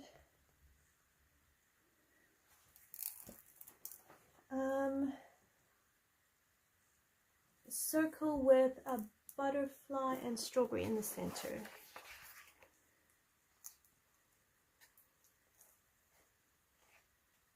This one.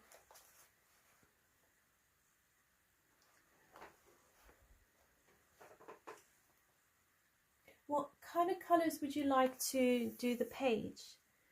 Because that can affect your color palette. You've got acorns, you've got strawberries. I suppose these are blackberries. So that means if you color it as the way you see nature, you're looking at reds,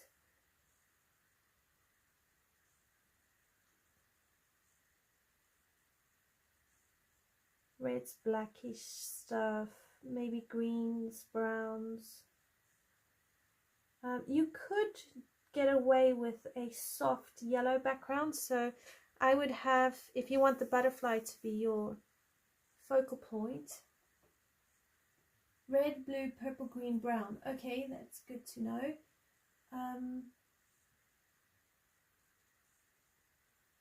Red, blue and purple are already your analogous colors, and then green is a good contrasting color.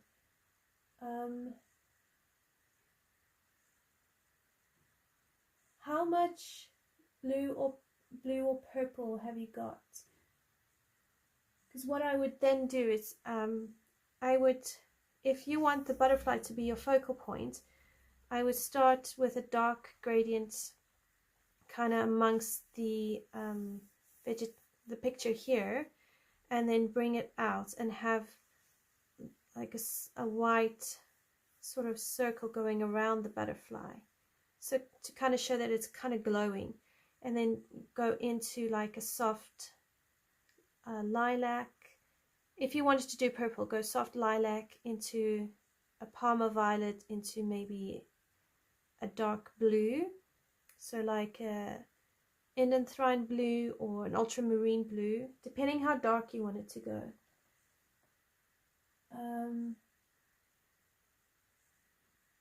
If you wanted to do, yeah, I mean, so I would do a gradient. Blueberries under the strawberry. Okay. And then you want to do purple for the other berries.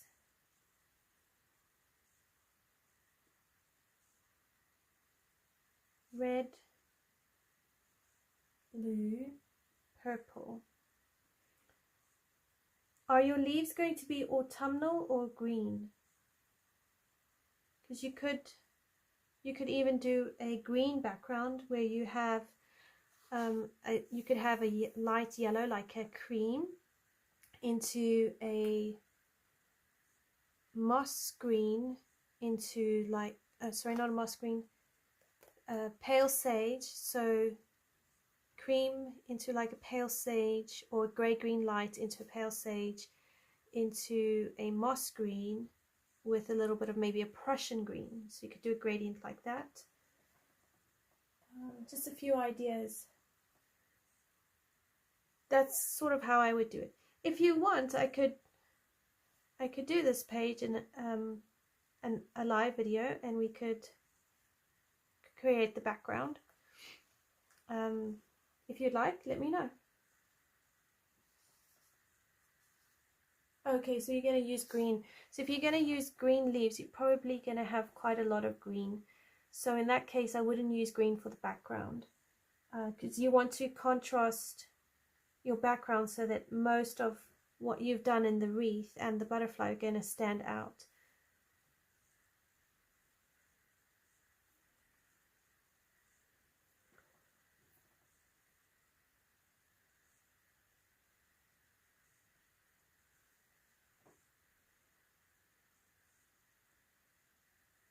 Yeah, maybe a purple background. So that white purple into dark blue could work for you. Some people will take their photo, take a photo of the page that they're doing, and they'll stick it into apps like Photoshop or any of those sort of apps, and then they'll play around with the colors and see what works. So that is an option for you. Yes, you could do a yellowish background with some pink areas. You could do a bokeh effect where these little circles become your bokeh. You can just make them a bit bigger if you like, and then you could do yellow, blend that into maybe it's one of those skin tone pinks, so into a deco pink, and then maybe a blush pink or a rose pink, and you could then have quite a soft, gentle background so it doesn't overpower the rest of your wreath. So that could work as well. Yeah, the app might work for you, because then you can play and try out different things, and you can block all your colors, and it will save you on the page. I don't know about you, but the thought of coloring the same picture twice in a row is not my cup of tea. But if I was to play with the colors and stick it in an app, you could go to town and then pick out what you like the best.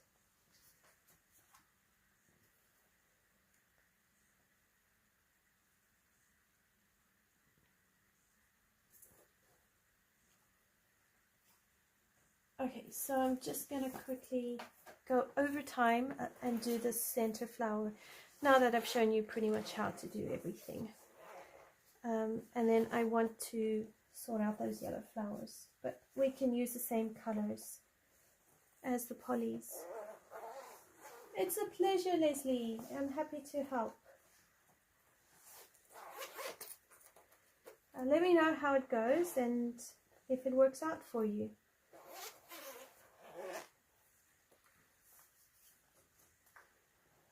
Alright, so I'm going to bring out some dark cadmium yellow and some orange glaze with maybe a pale geranium as a darker highlight, or I might actually not do that. I might go for an India red. Okay, so I'm just going to zoom you in because I want to do the center flower. So I'm using polys now, and I'm going to just do a light layer all over here.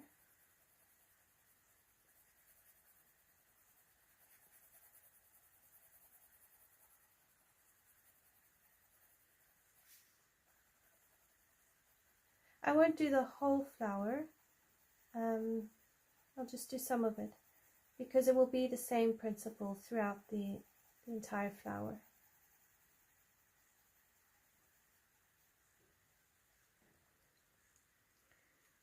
And then I'm going to bring in my orange glaze.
So I'm kind of going to do this almost like a bit of a sunflower idea going on here.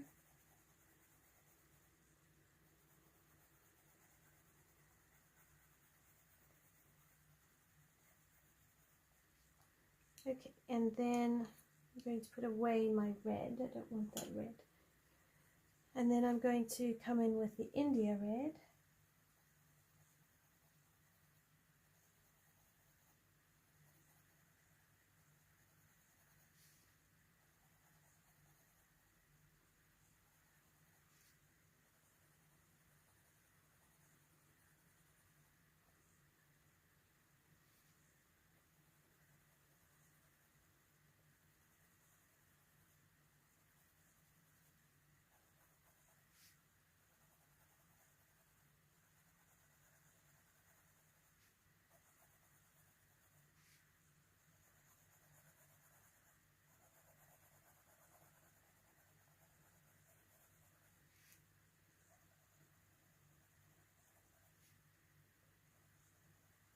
And then I'm going back over that with the orange again, because that's just going to help blend it out.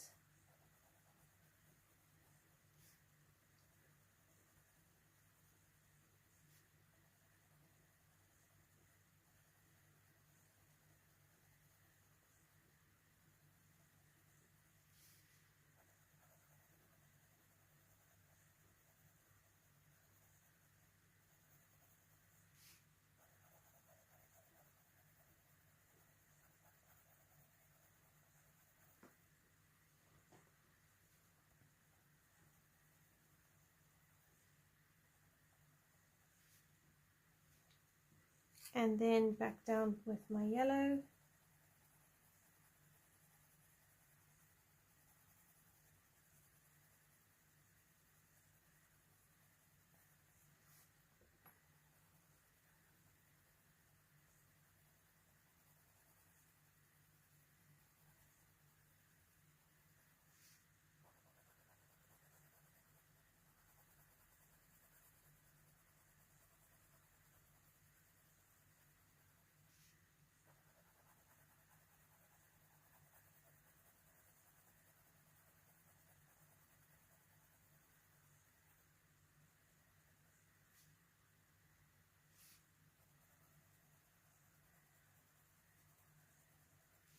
And I am leaving some places where it's just like a faint white line, and that's just to help with highlights. Okay, so then I go back with the orange.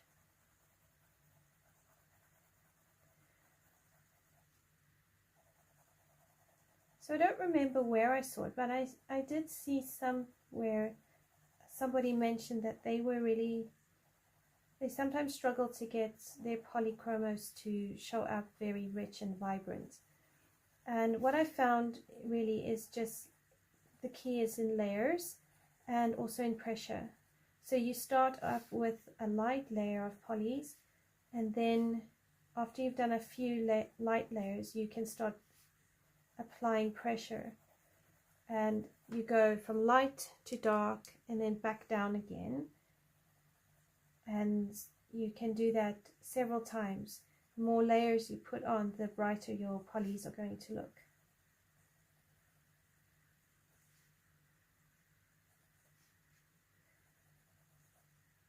So this is the India red,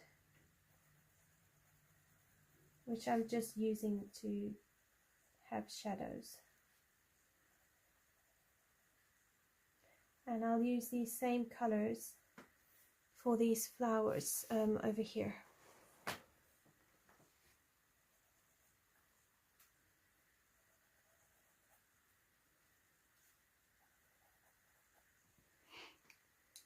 Alright, so that's how I do the petals, and I'll do that for all of the petals. And then over here I would just do yellow, little yellow petals. I think these are little yellow petals.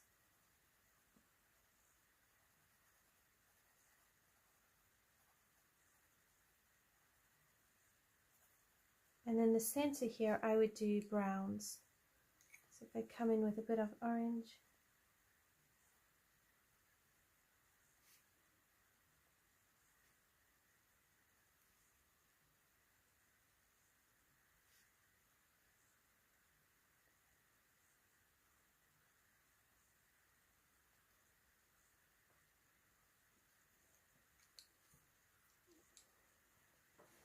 Then you want things like a bistre and a burnt umber.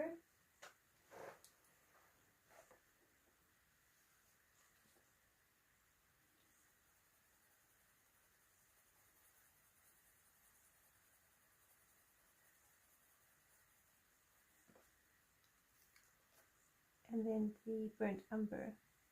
And you don't have to do all of them dark, just some of them.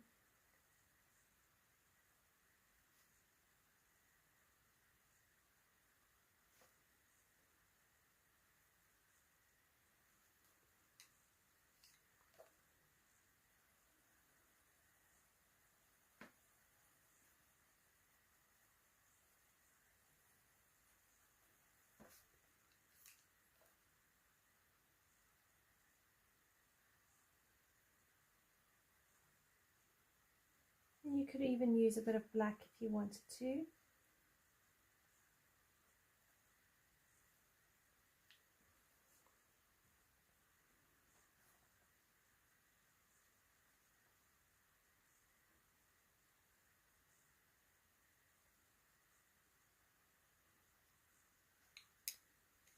And then, yeah, You could even go over with a little bit of ivory. So I don't have ivory. I'm just going to pull up this Castle Art pencil, which is a lemon yellow light, and just go over that. Right, so that's how I would do that middle flower. And if I use, I need a lighter yellow. So if I use a cream and come over to these flowers here, I would use a cream.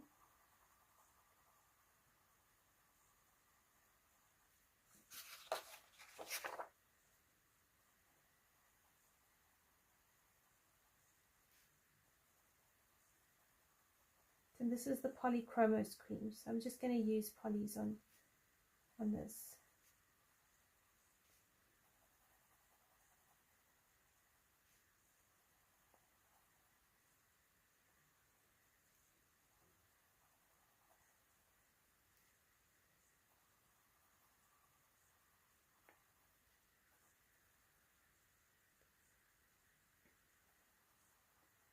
It's a pleasure, Carly. I'm glad I could help. Okay, and then I'm going to come in with the dark cadmium yellow.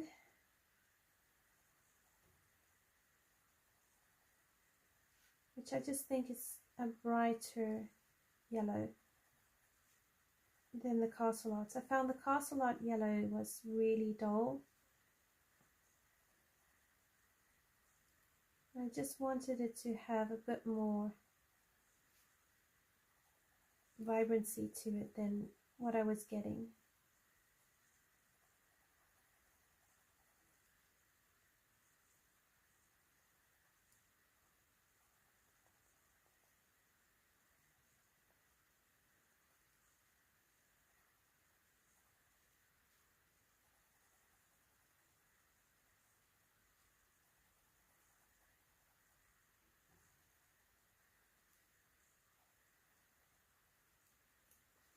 And then some of the orange glaze.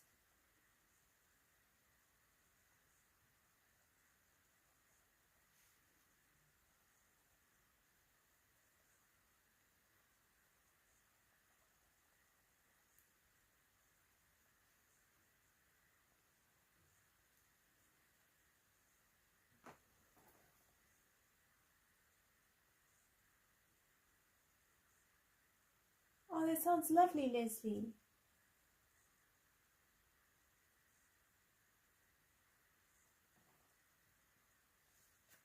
I'd love to see your page complete.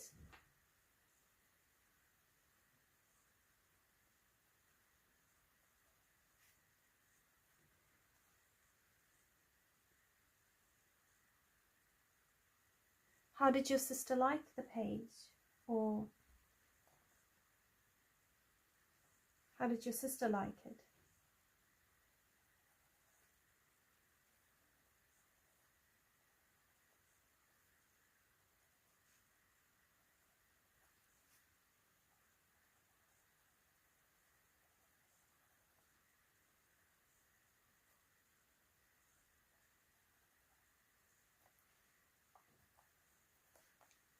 And then I'll go back over the orange with the cadmium yellow.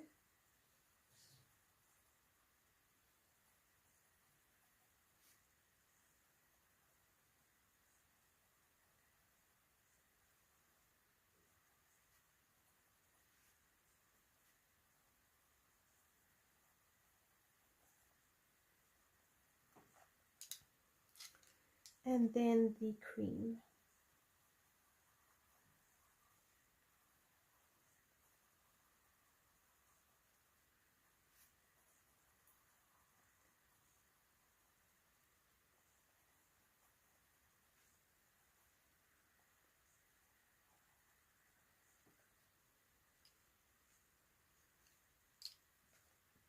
And the orange.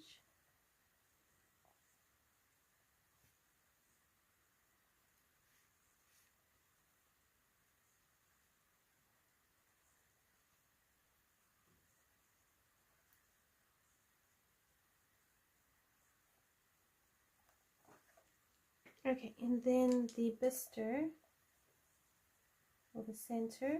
But what I'm going to do when I'm finished the whole page is I'm going to put glitter in the center here. I'm going to use this gold glitter and just pop some in the center there, and I think it will look really, really lovely. Oh, I'm so glad she loved it. Okay, now I'm taking my burnt umber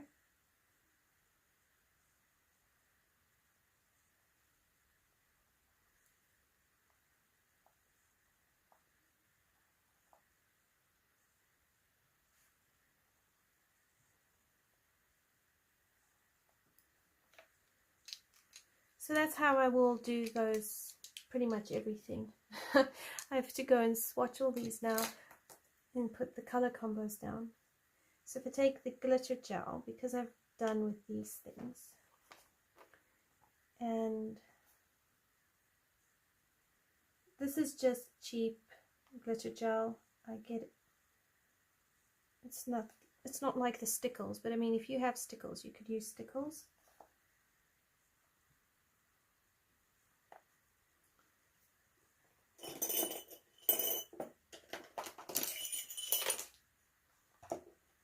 I need something to go inside and just unblock it. So I use my earring. Oh boy.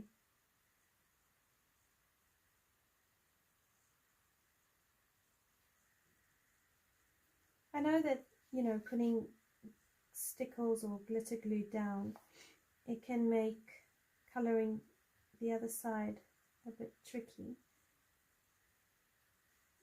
But I'm like, if I don't put it down, I will forget.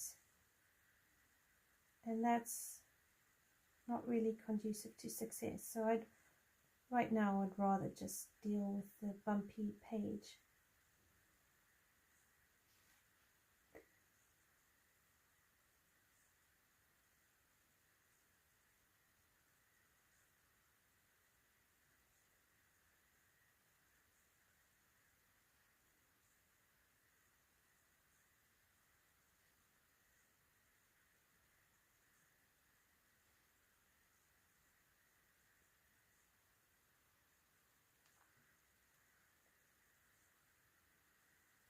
And then what we could do is get some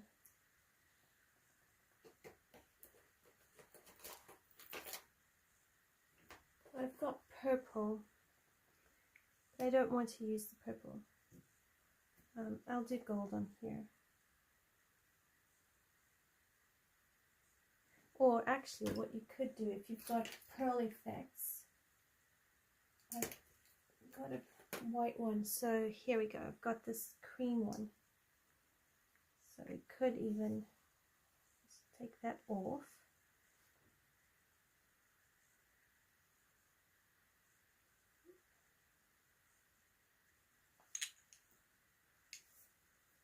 Just make sure it's not clogged.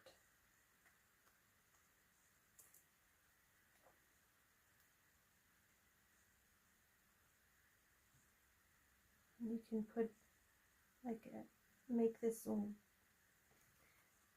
I suppose you could do like glossy accents as well if you have.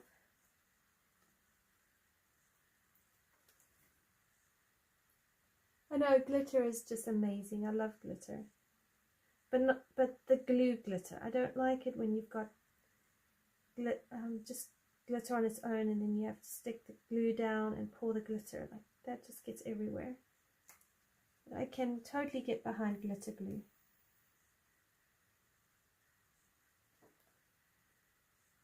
There we go. You have to just squeeze these really hard. So what these do is they just raise the, wherever you put it, it becomes like bumpy and raised. So it's quite cool.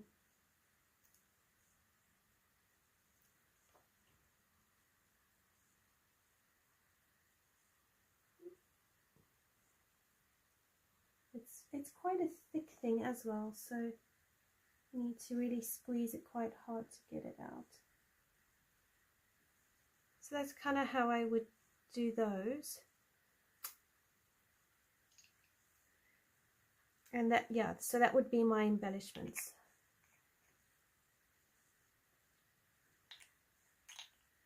Okay, so I'm going to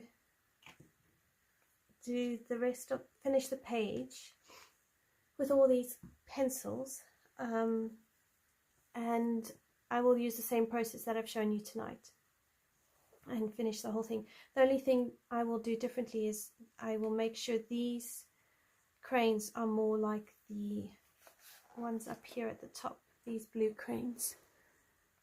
So I will fix these off camera and make them all like this, and I think that will look really, really lovely, and I will upload a photo of it when it's done.